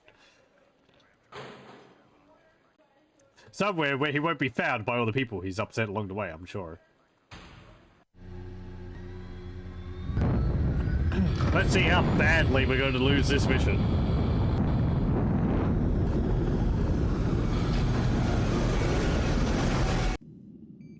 Is it going to be like, oh yeah, you shouldn't trust Draconis Combine's intel. They lie. Doop doop doo. Novastar armaments have been supplying native rebel forces with guns and ammunition in direct violation of our prescription against selling weapons to anyone not officially licensed by the Draconis Combine. Now we will send the traitors and all of Galadon 5's revolutionaries a message. Enter the city and destroy Novastar's downtown office on the 3rd floor of the IS Savings Building without firing on any other floors. We want the citizens of Galadon 5 to know who is being punished. Select game. Game save. Okay. 3rd floor, IS Savings Building.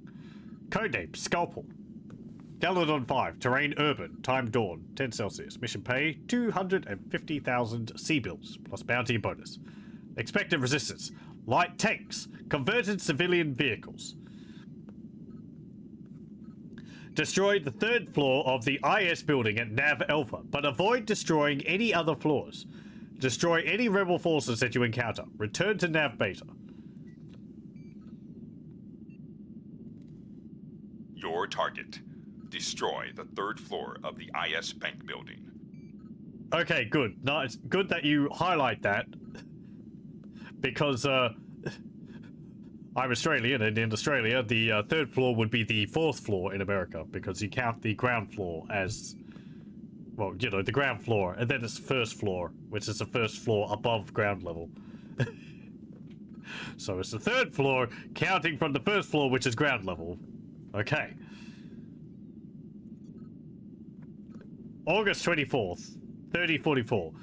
There is more to this little revolution than the Combine lets on. Well, duh.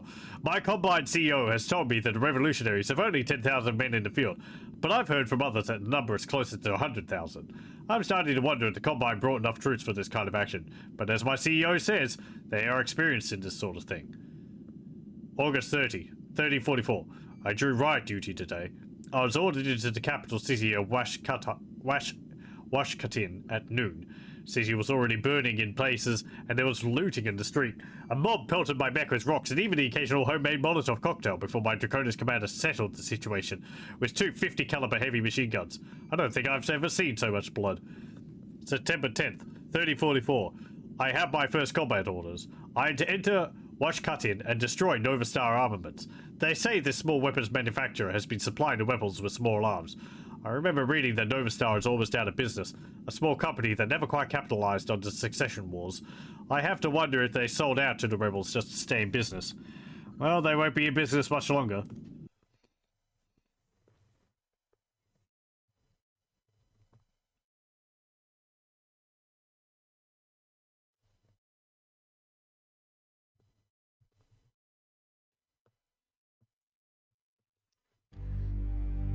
Hey, music! Nice! Online. Sensors online. Weapons online. All systems nominal.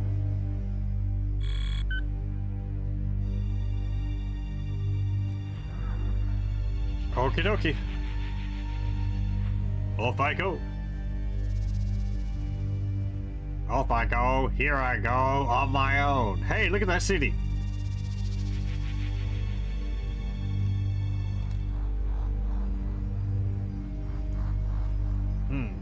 Thermal optics engaged.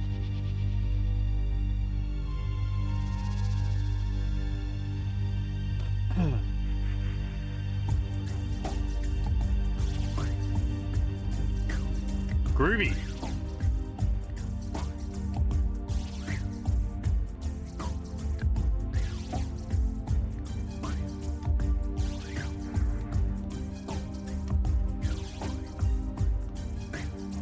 Ah, nice music.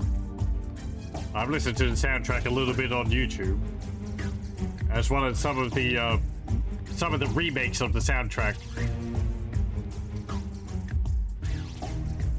Are you hostile? I think so.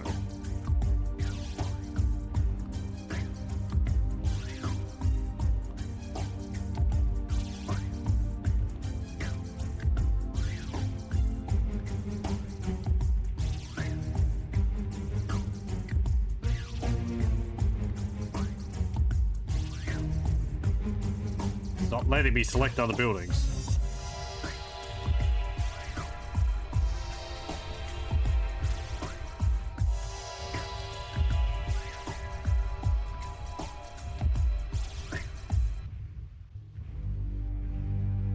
Why do you keep selecting that one?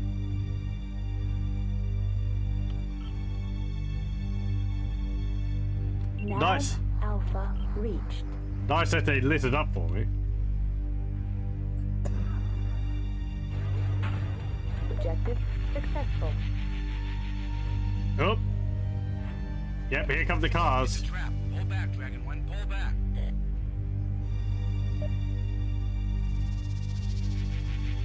What have we got? Oh. Scouts?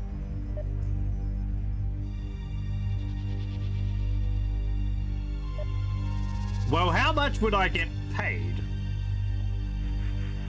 for taking them out?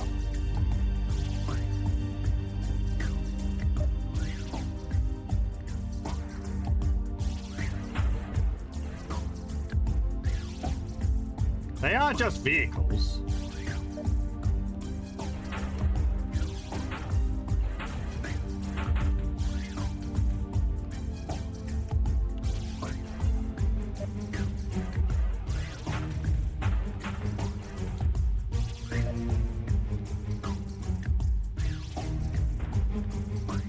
Now don't go shooting the buildings.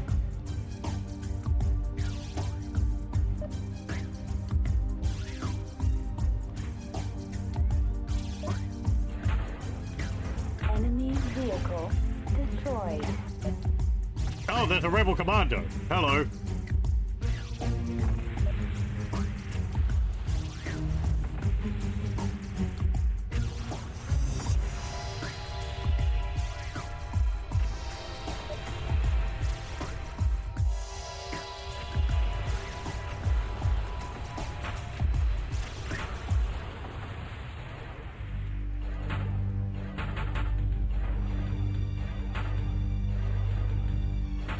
aircraft destroyed.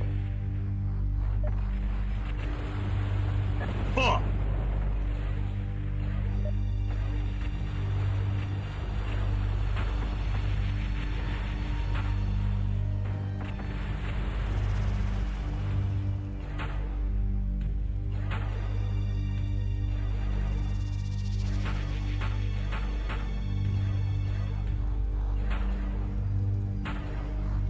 Internal heat at 700 Kelvin. Oh, I see. There's a heatometer.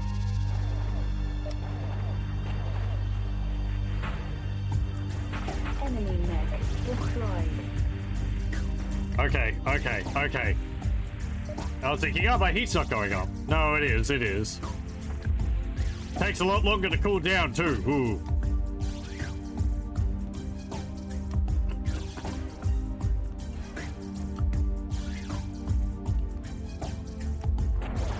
Now, don't you go destroy the city.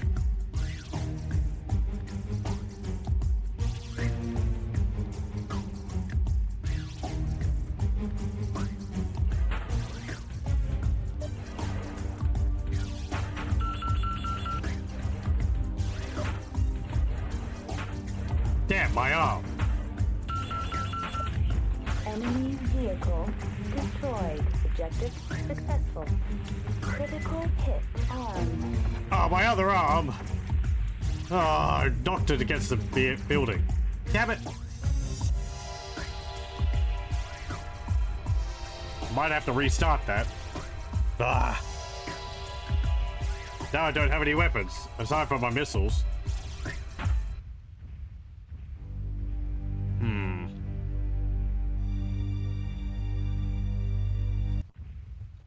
Let me think. I mean, the thing is, I won't be able to repair my vehicle. I don't think I'll be able to repair my vehicle mid-mission. So, if I can't, I will redo that.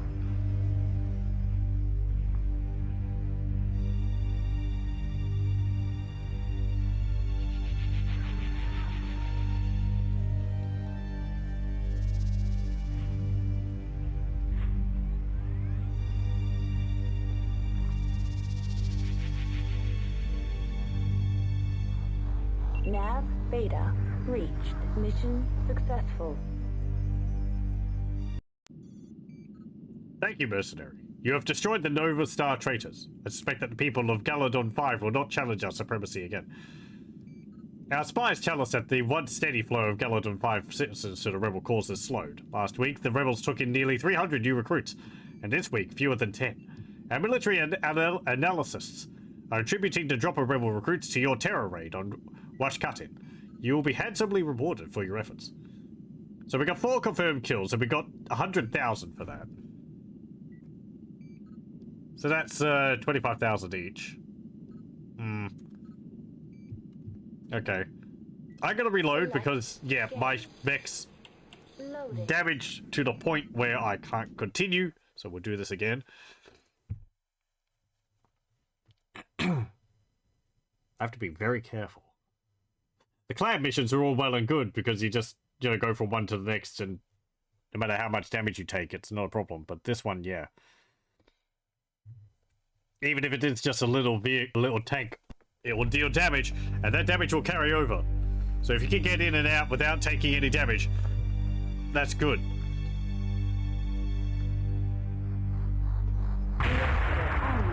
I guess we should only deal with the enemy mech or enemy things if they're directly in our way and we have no choice. Autopilot disabled.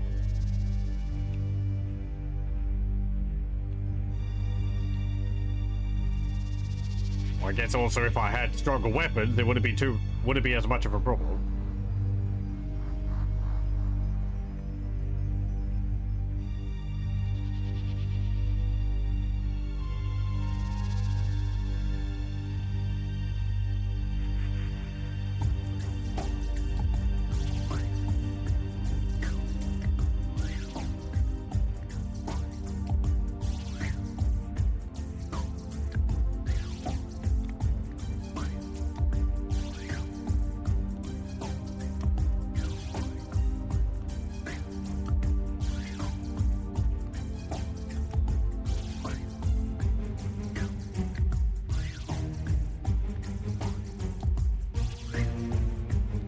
I wonder if I could shoot one of those vehicles before they activate.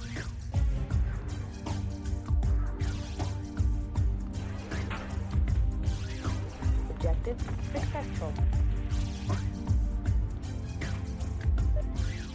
It's a trap. Pull back, Dragonwind. Pull back.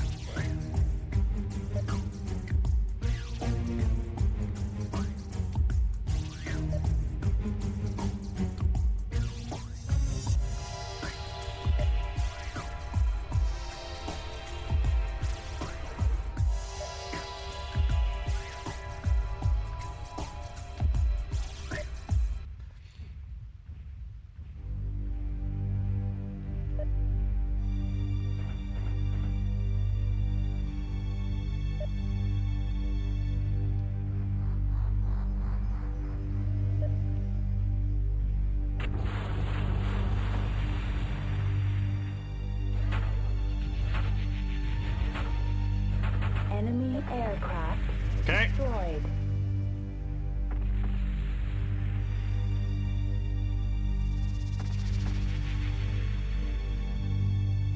I mean, you know, they can help me with them, right?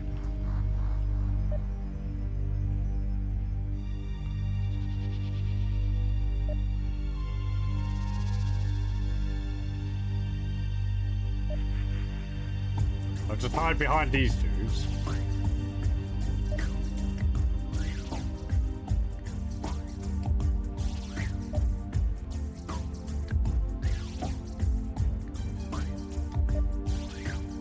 Nav beta. Yeah, if I step on it, it's not a problem. Mission successful. Okay, I'm fine with that. I got rid of a helicopter. Yeah, I got 25,000 for one kill. That's fine. It's a little bit extra on top of what they're paying me. They're paying me to destroy the building, destroy the floor of the building, not really to, you know, do all the work for them, right? Destroy no other floors. Yeah, I got 50,000 for not destroying everything else. Last night, brought the rebellion to the streets of Watch Cutting as the Dakota's High Command ordered an attack on Nova Star Armament's downtown office. At 5:15 a.m., an unknown mercenary mech in the service of the Combine entered the city and raked the IS savings building with laser and missile fire. No, just lasers. Blatantly disregarding human life. The office was closed, but a janitor and a security guard are missing and are presumed dead in the wreckage that was Nova Star. 3 Galadon 5 mutineers hidden throughout the city responded with an immediate counterattack, but they were no match for the nameless mercenary. I only took out the helicopter. Several rebel tanks were destroyed in a short but brutal firefight. The Combine is claiming a total victory and predicts an end to the mutineers in less than 3 weeks. No rebel media contacts could be reached. Our intelligence reports that shows that the revolutionaries have chosen today to take action. Bosami Hokiro, Galadon 5's planetary governor, will be evacuating Watch Cutting on order of the High Command. You must assist his departure. There are several friendly Draconis units in the area, some damaged and under heavy fire. Your first priority is to see that the governor is safely escorted out of the city. However, any assistance you could offer to the Draconis forces will be remembered in your bonus. Find the governor's armored car near Nav Alpha and escort him out of the city to Nav Beta. Okay. Select game. Mission 2. Game save. There we go. October 15th, 3044. I think the Combine has underestimated the mutineers. Shosho Aram, leader of the DC occupational forces, keeps acting like the rebels are just an annoyance. But they've taken Watch Cutting and successfully defended it against our attacks. I keep hearing that the Free Mutineers are revolting on other planets too, keeping the DC busy. We still hold the South Road, the only major route into Watch Cutting, but maybe not for long. October 22nd, 3044. I just received my orders. Hokiro's downtown office has been under siege for hours, but he and his bodyguards have finally managed to elude the attackers and make their escape. We have heard that mutineers have made the governor's death a priority. He tops their wanted list, along with several police officers and hundreds of Dakota sympathizers. This rebellion is a witch hunt.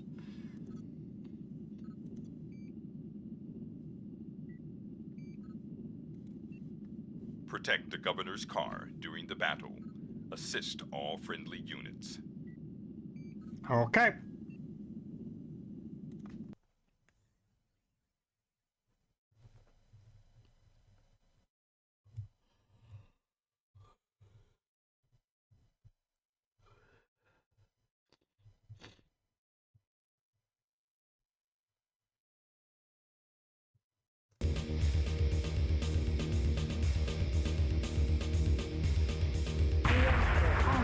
Ooh, neat. Sensors online. Weapons online.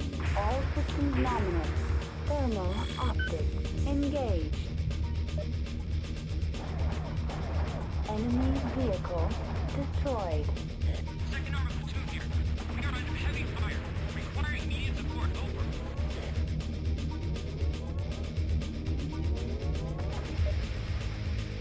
Well, I want to go straight down the main road.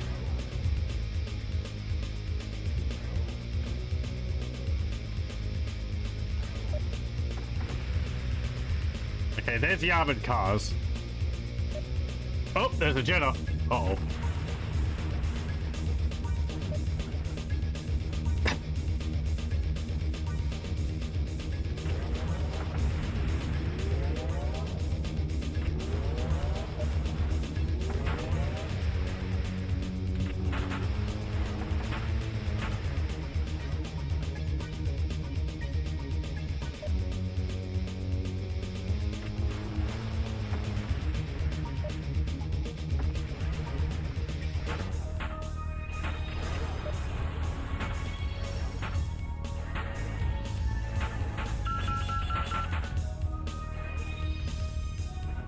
Come on, my arm! Damn it!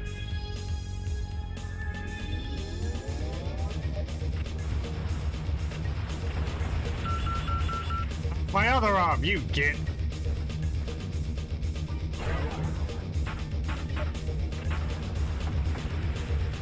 Enemy mech destroyed.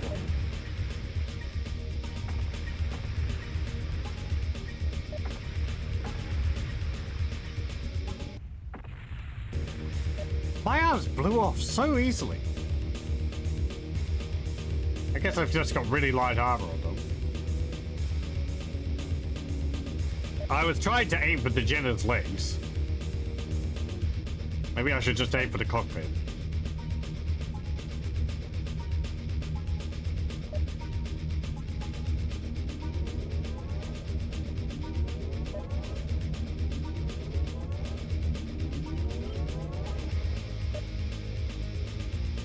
Oh my. Thermal vision's not working.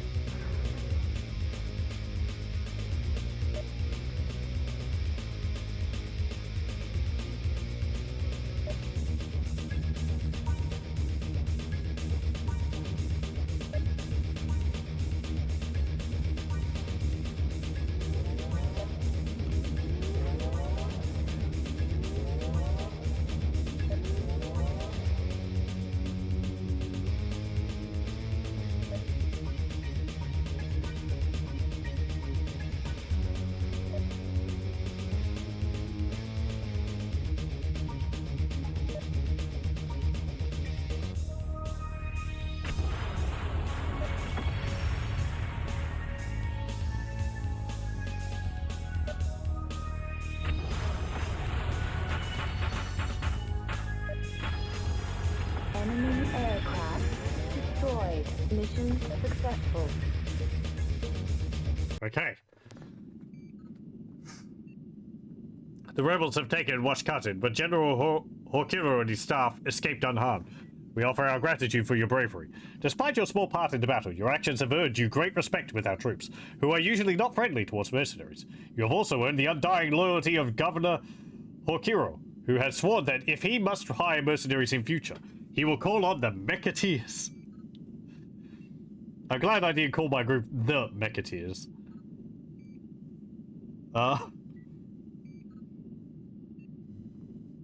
Okay.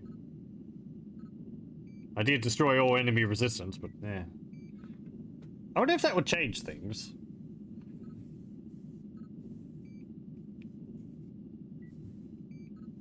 Salvage weapons. 2 lasers. Medium. There were no make salvage. I hope I don't lose my weapons. when my arms get blown off. Despite several hours of fighting, Draconis Combine troops have failed to maintain their foothold in Washkutin. Rebel troops continue to fill the city streets, and the citizens of Washkutin are celebrating their freedom. We at Channel 17 have been ordered repeatedly by the Draconis High Command to cease our reports, but Galadon 5 has the right to witness this long-awaited victory against the oppressors. Dampening the mutineers' success was the escape of Masami Hokuro, the Draconis Combine planetary governor. An unidentified mercenary unit covered the governor's escape, destroying rebel tanks and mechs. The rebel leaders have sworn revenge against Hokuro for his rape of the planet, and intended to try and publicly execute him for his crimes against the people of Galadon 5. Revenge, however, will not be ours. The mercenary unit is believed to be the same one who has been harassing the mutineers since its first attack on Nova Star last month. Our vengeance will not be complete, said one rebel soldier, until their merc blood soaks the soil of Galadon 5. Any information on the mercenaries' location is being requested. Great. Well, I'm completely armless. Don't worry about it. Am I going to continue without any arms? Select game. Game saved. The rebels are taken and are holding Washkutin. They have barricaded the road to the south. You will end this rebellion by striking at the rebels from behind, infiltrate the city, and drive the enemy into the open. Identify and destroy the rebel leaders. Without their leaders, the rebels will panic and flee right into our waiting forces. 500,000 plus bounty at 100,000 per enemy. Enter the city from the north. Make your way to the other rebels. Destroy all the enemy leaders and all other enemies.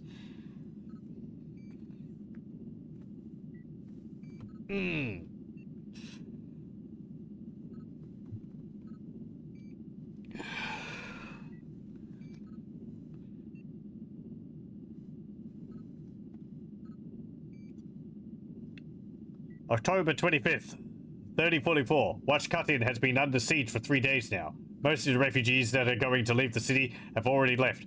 Our artillery has been pounding the city unmercifully, with heavy civilian casualties. Still, the mutineers chose to make the city their battleground. Can I really blame Combine for fighting there? November 1st, 3044. There is to be an attack sometime soon. Perhaps tonight, perhaps tomorrow. The Draconis QE won't tell me a damn thing. Everything is on a need-to-know basis. No wonder the Combine had all these problems with their own populace. November 2nd, 3044. We got word today that the Free Mutineers are striking all over Draconis territory. The DC High Command is trying to deny it, but a merc buddy of mine just saw a contract to sign up with the Mutineers on Proserpina. I wonder if these revolutionaries can actually harm the Combine.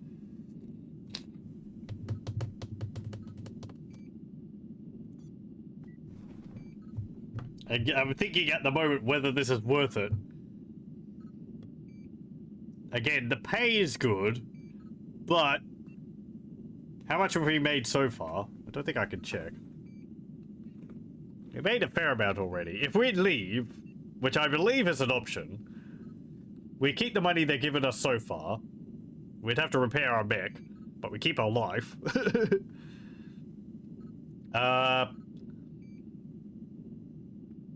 It would most likely upset the Draconis Combine, but it might make things better with the rebels if we were getting a mission from them later on.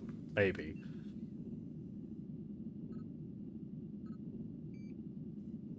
And we're just one dude. We're not a, we're not a military force.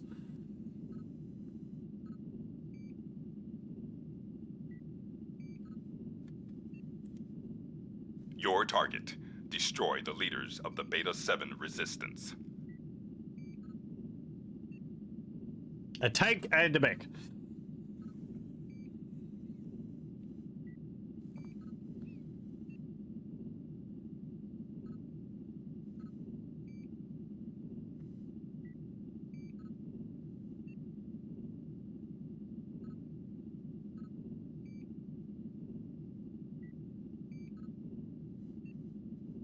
I mean, things don't seem to be going very well for the Draconis Combine.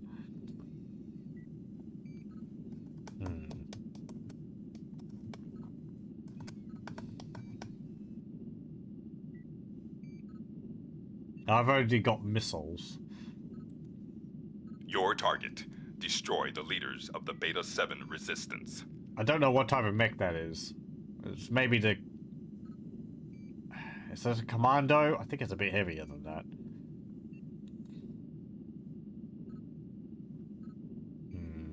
And a tank. I've got enough missiles for the job. Just depends on whether I'll be able to get enough shots off on them. Not to mention anything else which is around. But they're asking me to destroy all enemies. I guess we can give it a try.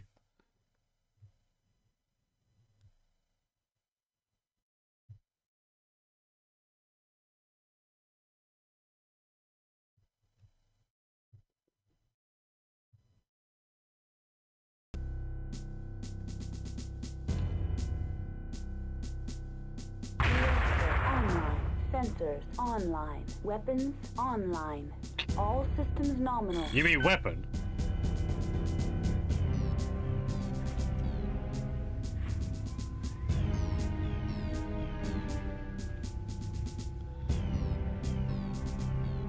Okay, there's a panther.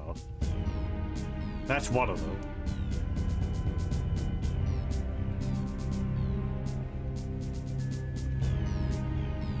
Okay, we're gonna have to be super sneaky.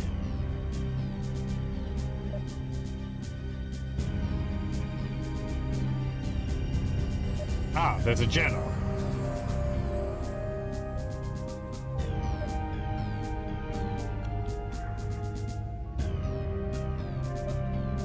That's a problem.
Damn it.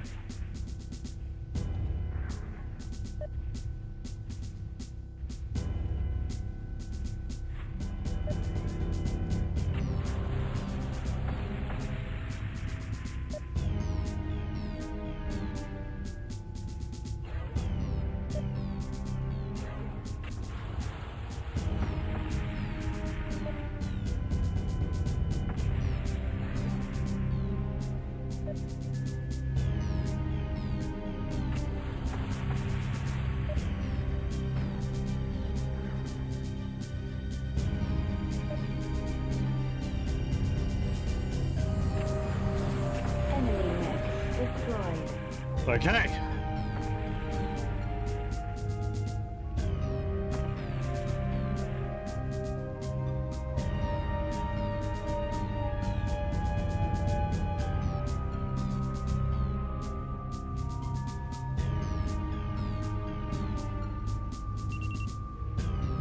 Lucky it didn't seem to have any missiles.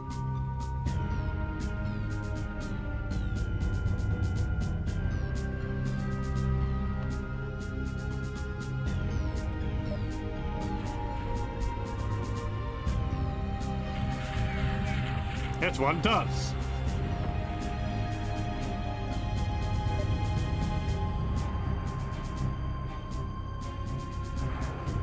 Oh, and a PPC. Ah.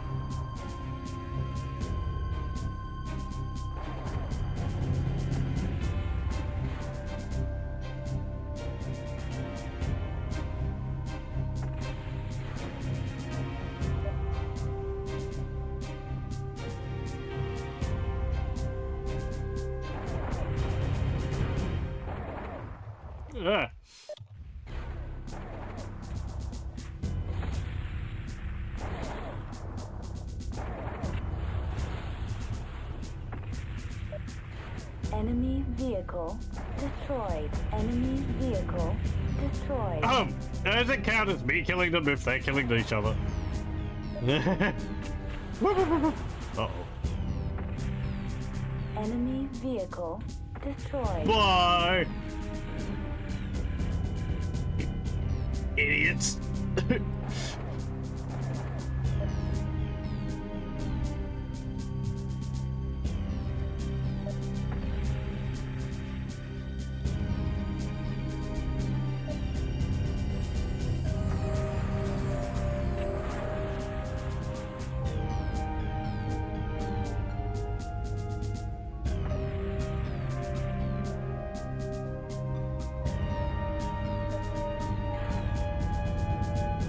Oh, they're attacking as well. So probably not, right?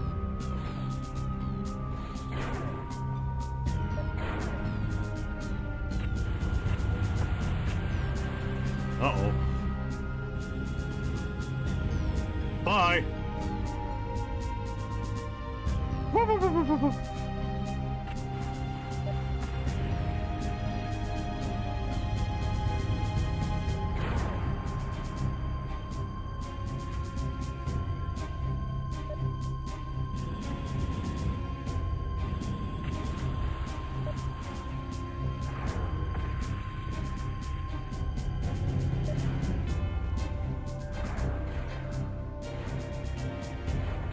No, they're stealing my kill!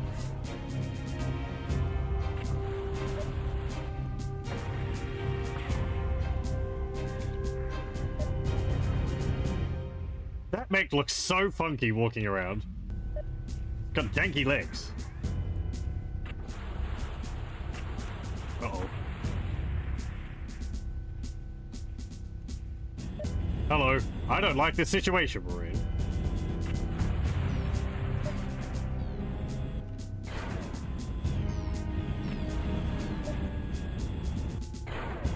Don't death from above me, please. Whoa.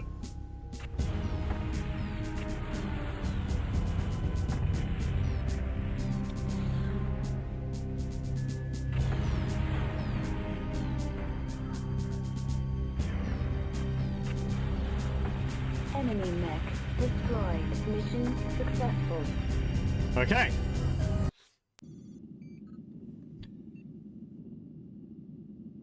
Apparently I failed to destroy all enemy resistance. I guess because they destroyed it. Whatever. The mutineers' leaders have been destroyed quickly and efficiently. We thank you for your skill and determination. You know that we of the Combine fight for honor, and scorn those of you who worship only money, but you have earned our respect and gratitude. While the rebellion still continues on some parts of Galadon 5, your role is finished. Now we will destroy the few desperate peasants who still resist our inevitable supremacy. This is how we make examples of the pathetic souls who defy us. You are welcome to remain to witness their annihilation if you wish to see the results of your work, but you are free to depart on the next dropship bound for outreach. Yeah, we got to see the contract all the way through, I guess. You didn't know mechs can fall down in this game? Yeah, I was surprised by that. That's different from the other two. They just stand there on one leg. And it would look briefly like they were going to hop around the battlefield. I wish they did. But yeah, it looks like they actually fall over. Maybe if they're moving, they fall over. Hey, we got 100,000 for the first mission. No, wait. Oh, right. The mission objectives are all wrong. Okay. Never mind that. I get 3 SRM-6s. I don't get any salvaged mechs, though. Guess because I blew them all up. The Draconis Combine soldiers are victorious. The 3 Galadon 5 mutineers were destroyed in the battle late last night. Watch Cutin is now free of the rebel presence, and citizens can rest easy. Yeah, I'm sure. However, Combine troops are still searching for rebel sympathizers and opportunists who used the battle as an excuse to pillage and loot. Anyone with information regarding the whereabouts of or activities of these war criminals must report to a Draconis combat officer or call 7-INFORM. Any information leading to the arrest or conviction of a traitor against the Combine will receive a 100 C bill reward. I guess maybe that just goes to show how much money we're making.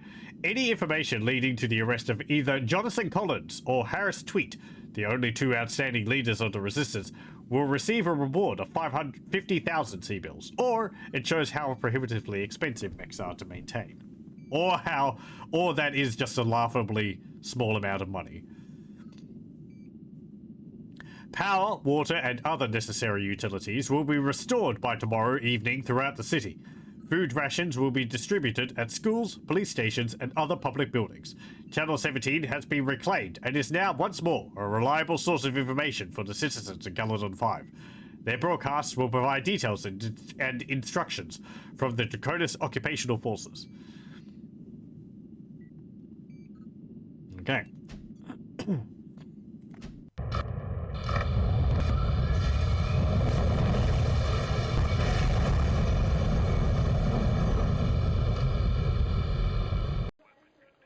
Good. I will save. I guess I'll call it like midpoint. We got a lot of repairs to go though, because we lost both of our arms in that battle.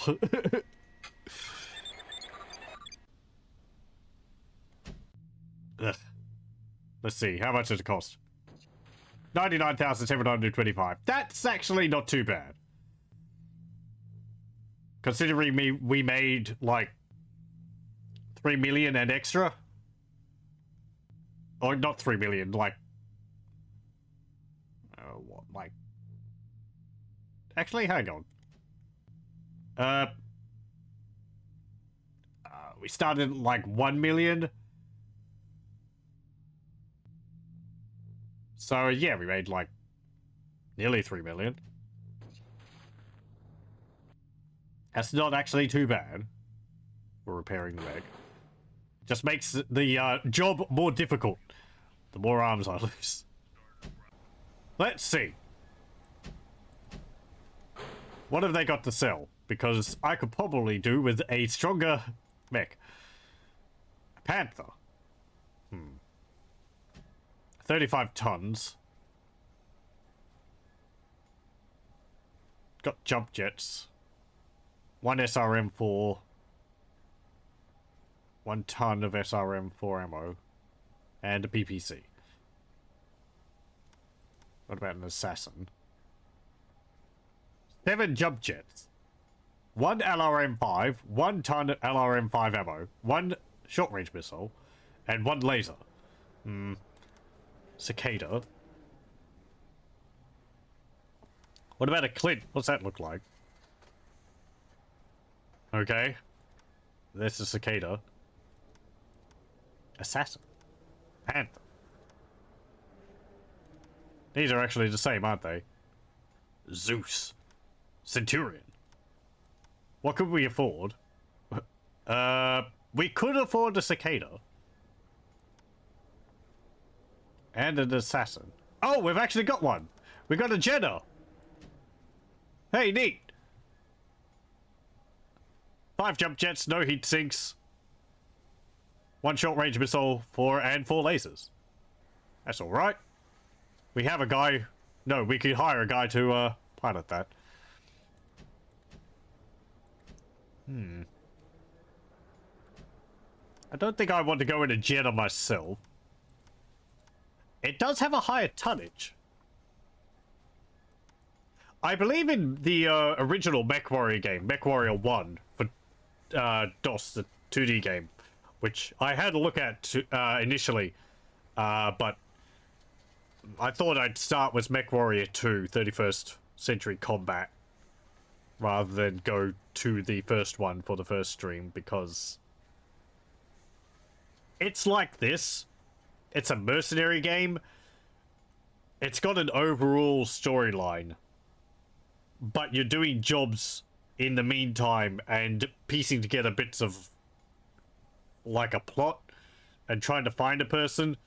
I felt like starting with MechWarrior 2 would be better. For myself specifically, since I don't know anything about the setting. MechWarrior 1, I think, would have needed more back knowledge to really know what was going on, because it doesn't explain it in game as much. I guess I could read the manual, but you know, whatever. Anyway, we'll probably go back to that at some point, but it is rather like this. And my point, if I didn't make it, is that you start that game in a Jenna, a rather badly damaged one. I believe you do anyway. Walk speed 75, 118 kilometers per hour, 5 jump jets. That's good for like making quick turnarounds. 4 tons armor. I mean, they're fast, they've got good missiles, and they've got a lot of lasers. They're good for what they do. The AI is not very good at piloting them, but I can see that being a good mech. I really have to think about what I'd want for backup and all that. Just load things up with lasers and PPCs, I guess. I don't really like the new heatsink visual. It's harder to judge immediately how much heat I've built up.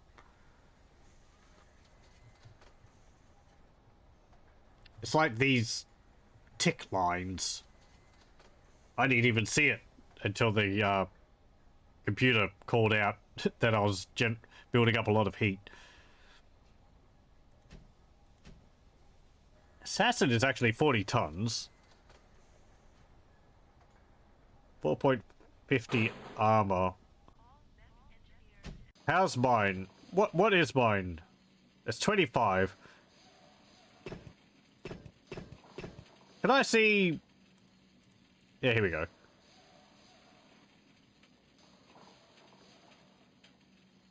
Four tons of armor. Okay. 10 single heat sinks.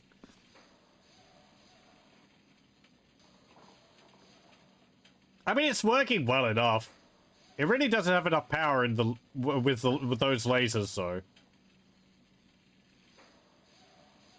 And the fact that all the lasers are in the arms.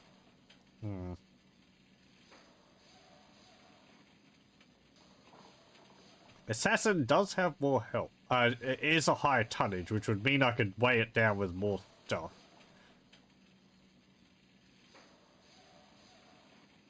But I think it's got about the same armor. 4.50, wasn't it?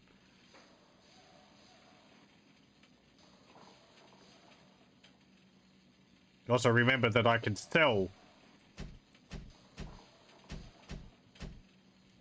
stuff which I got. Armor allocation?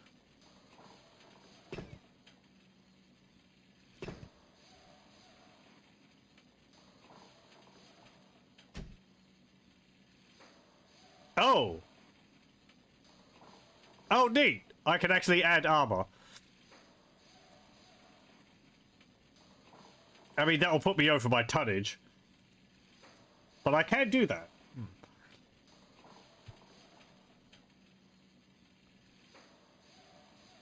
Yeah, the armor on my arms is, the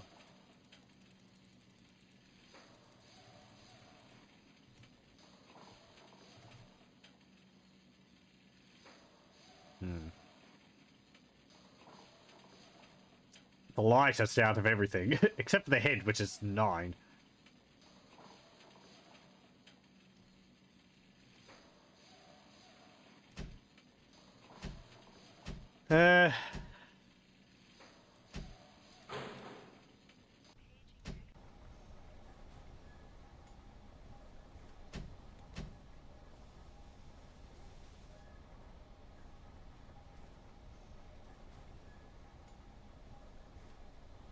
I've actually got 3 SRM6s which I could sell. Might want to hold on to them for the moment.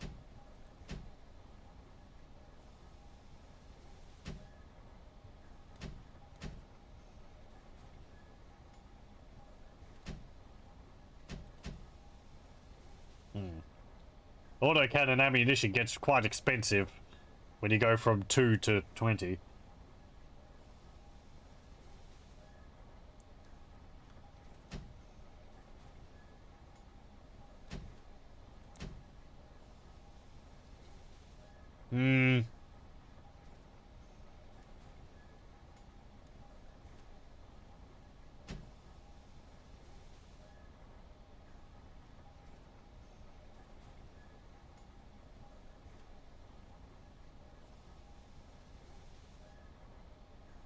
I'm gonna have to, like, get a chart of the weights of things so I don't have to keep checking the manual. Maybe I'll print off the manual page and keep it next to me, because I'm gonna have to be checking that frequently to... I'm gonna have to be, like, writing down how much, capacity I have in my mech and all. Trying different combinations. I like this. I understand this is more of a thing in the, like MechWarrior 5 Mercenaries. And the later ones as well, whereas you have to sort of balance your weapons and all that a bit more.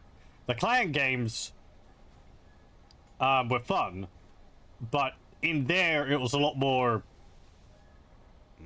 well, you had to worry about tonnage and all that, but you just sort of slapped whatever you wanted in it because you just had unlimited resources.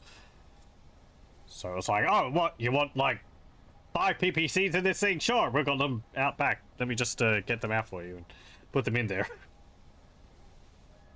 You had a lot more freedom to mess around with it. In this, it's more like, what's going to be actually useful? I mean, I'm sure there's, like, builds you can make which are good for the entire game just because they destroy things which you come across, but as coming from someone who has not played the game, maybe live in the moment thinking that a lot of this matters before it's like, oh no, this is the superior choice in all situations.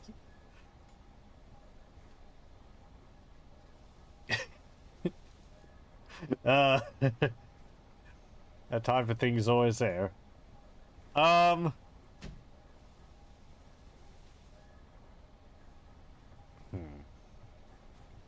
I would like jump jets. You're seeing I was having to slow down to turn around. But I don't like that. With jump jets, I could just jump, spin around 180 degrees, and then run in the other direction. At least I could in the Nova. And that's good for dodging.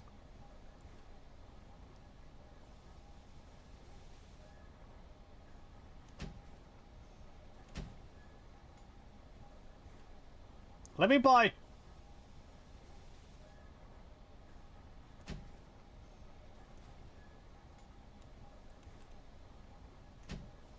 2 jump jets.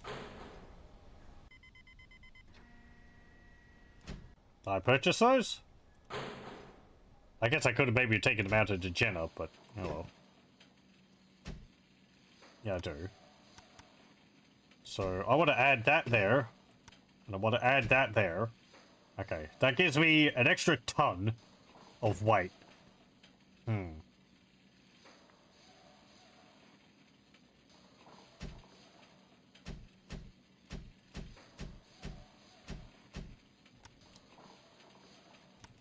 Can I remove armor? Yes, I can. And that was from...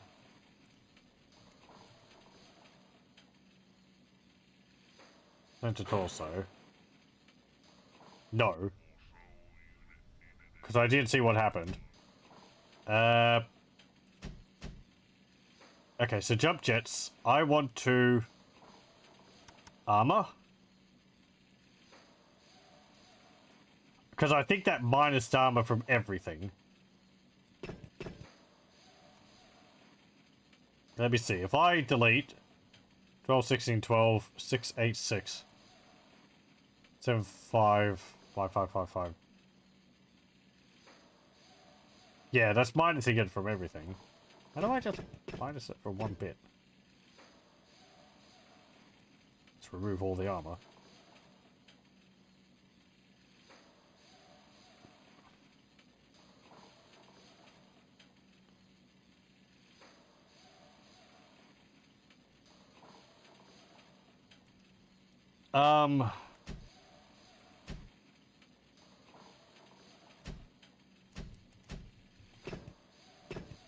I don't understand that. I think what's happening is that it's removing the armor pieces from the inventory.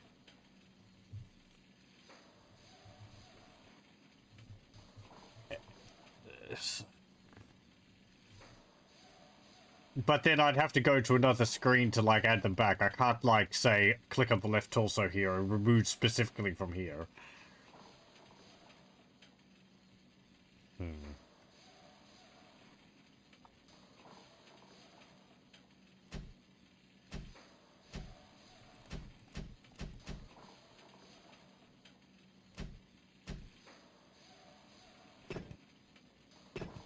If I wanted to...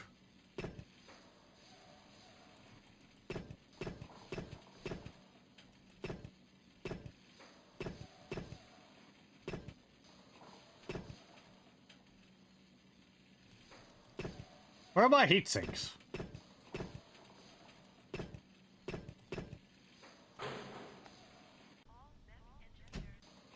They under another thing? No, that doesn't make sense. This is just equipment.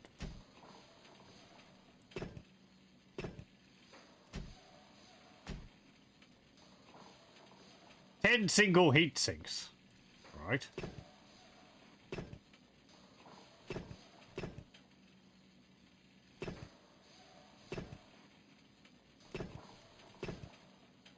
Where are the heat sinks?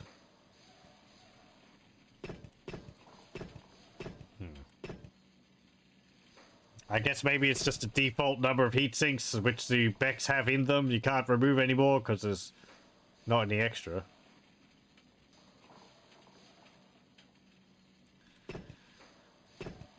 I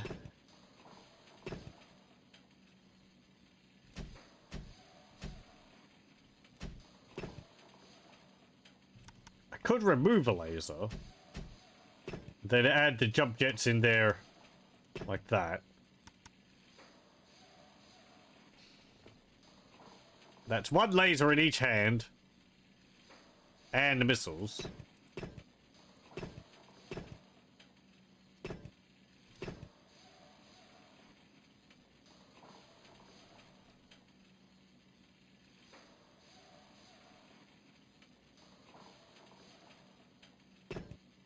Having 3 lasers is pretty good.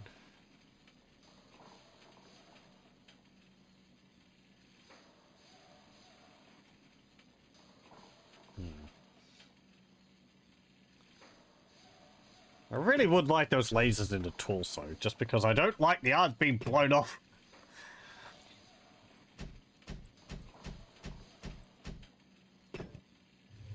I can put them there. Can I?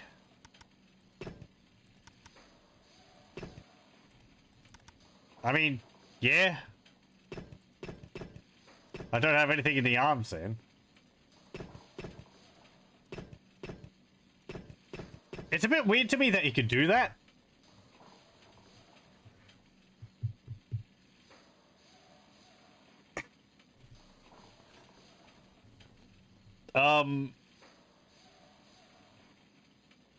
Because then it's like, well...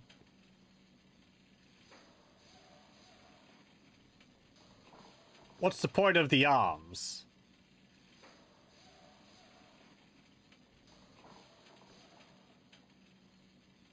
I mean, would that even work? Oh, I have to... Okay, I have to save. I can't...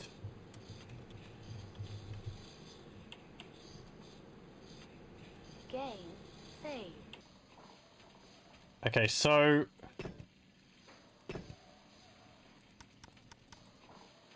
Yeah. Get rid of you. Get rid of you. Put you in there.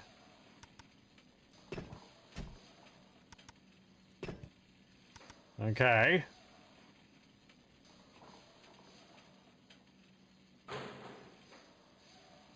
Yes. Right. So now we've got the lasers built into our torso, which means that they can't... Theoretically, they shouldn't get shot off if I lose my arms. And I have jump jets.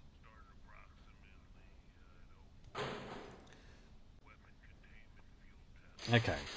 Let's see what the next mission is, but I think we'll leave it there for tonight. Oh, what's news? Tensions between the Draconis Combine and the Federation Commonwealth continues this week, centered around the tiny world of Proserpina. Proserpina is yet another planet whose free mutineers have recently risen against Draconis occupational forces. Now I have lasers built into my torso. Art imitates life.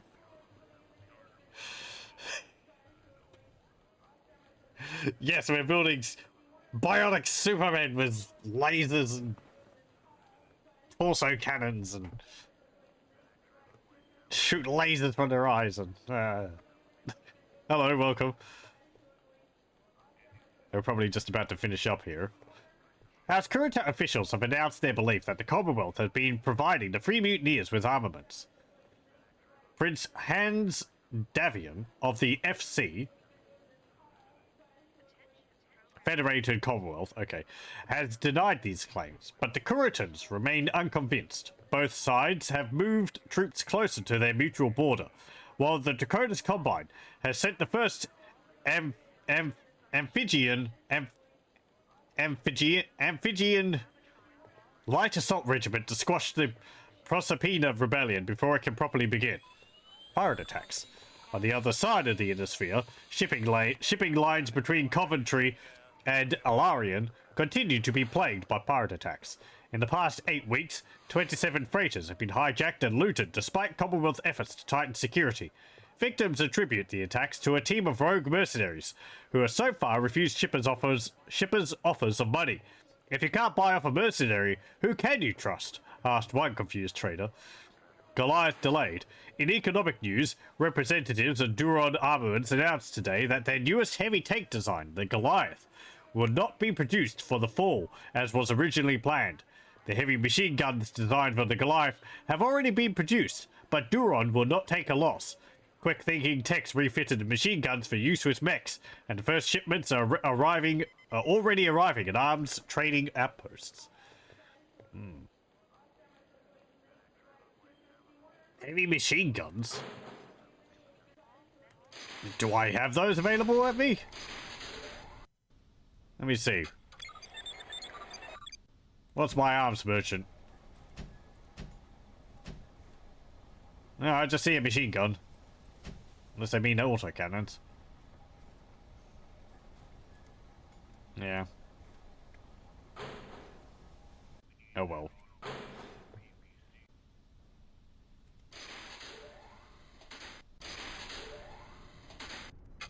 What other missions have we got lined up for next time? Oh yeah, personnel. Ash Reeves. C+ and B. Young and with no concept of his own mortality, Reeves will make an excellent mercenary, improving substantially in the coming years, assuming he doesn't get himself killed. Career history.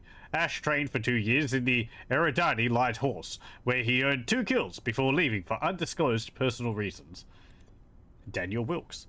A and A. Psychological profile. Stable and intelligent. Wilkes is in excellent mental health. A veteran of several campaigns, Wilkes has fought in the Ronin Wars and the Draconis FC War of 3039. Wilkes has also fought in several battles against pirates and mercantile houses. He has a total of 18 confirmed kills. You're not very good at aiming, but you're alright at piloting, and you're really good.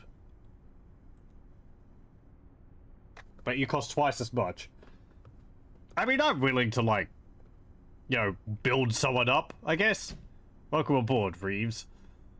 You're going to be piloting a Jenna. How's my finances? Well, we're making a profit.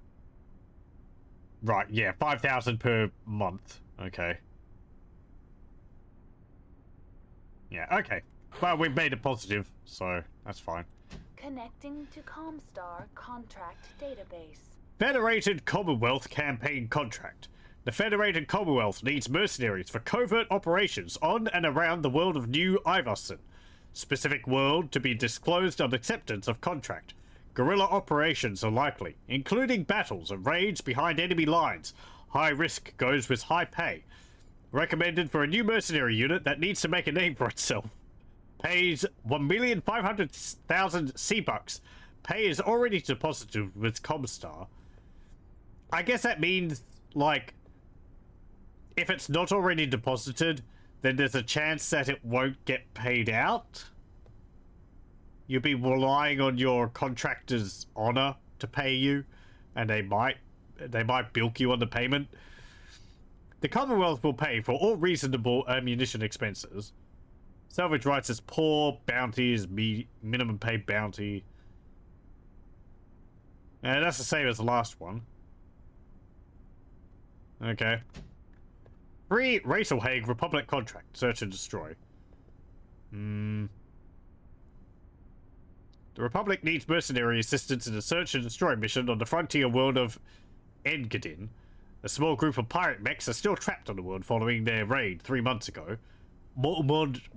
Months ago. This short mission lasts only 2 months and pays 400,000 C-bills, already on deposit with Comstar. The Republic will pay for all reasonable ammunition expenses.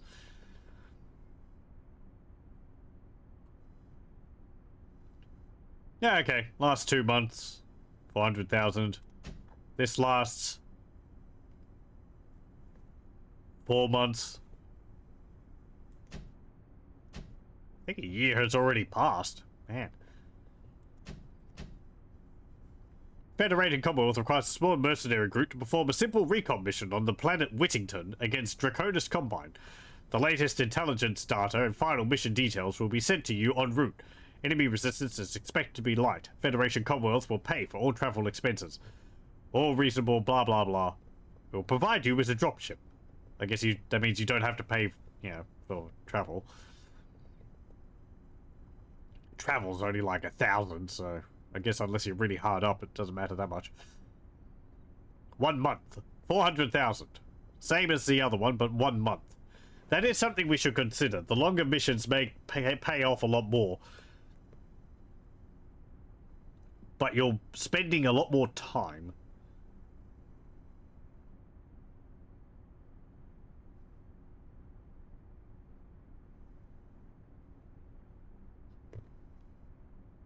Is it 1 mission per month?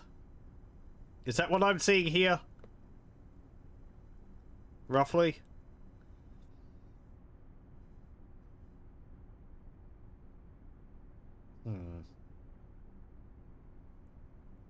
I mean, a recon mission, it's not anything glamorous, but it should be pretty simple to do. We'll probably do that one next time. We'll give an easy mission for our new hire.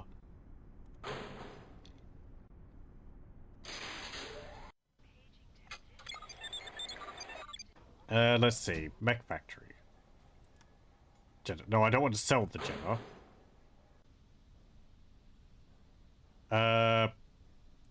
Customization. What have you got in it?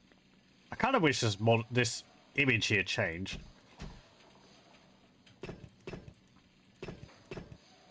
So you got a bunch of jump jets in you. You got 4 lasers. And yeah, short range missiles 4. And also some ammo for them in that shoulder. Okay, you're at max tonnage. I mean, that seems fine to me. Bunch of lasers.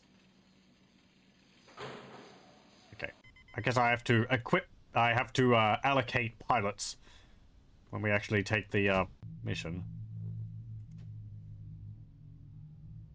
I'm not going to be piloting it, so it doesn't really matter, but there we go. Yep.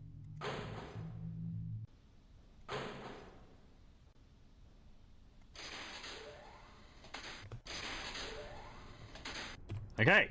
It'd be nice if we actually had a map of the inner sphere, because that would help us understand these different factions.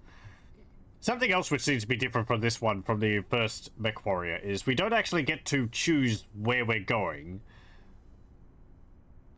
Sort of, where we're located is ephemeral, other than the dropship cost which we accrue when we move around.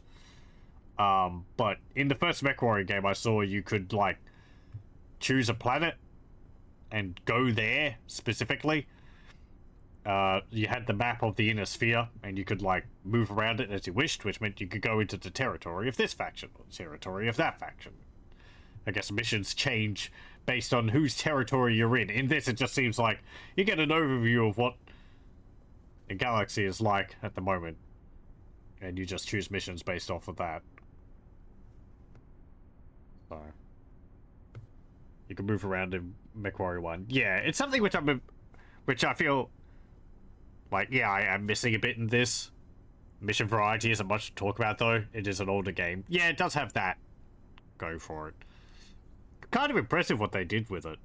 From what I saw of it. We'll look at it at some point, but as I said, I wanted to play this because I think it would be a better intro to the setting.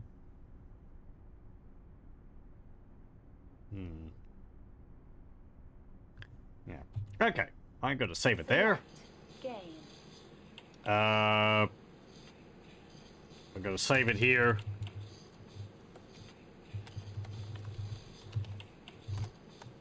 And we'll continue with MechWarrior MechWarrior 2 Mercenaries next time. Hopefully, there's not going to be any more problems with it. We haven't had any more. It's just those initial issues with the first tutorial mission. After that, it seems to be fine. Barring some oddities of the, you know, the objectives listed at the end of a mission as not being correct. But, oh well. Well, thank you very much for joining. I hope you join me again next time.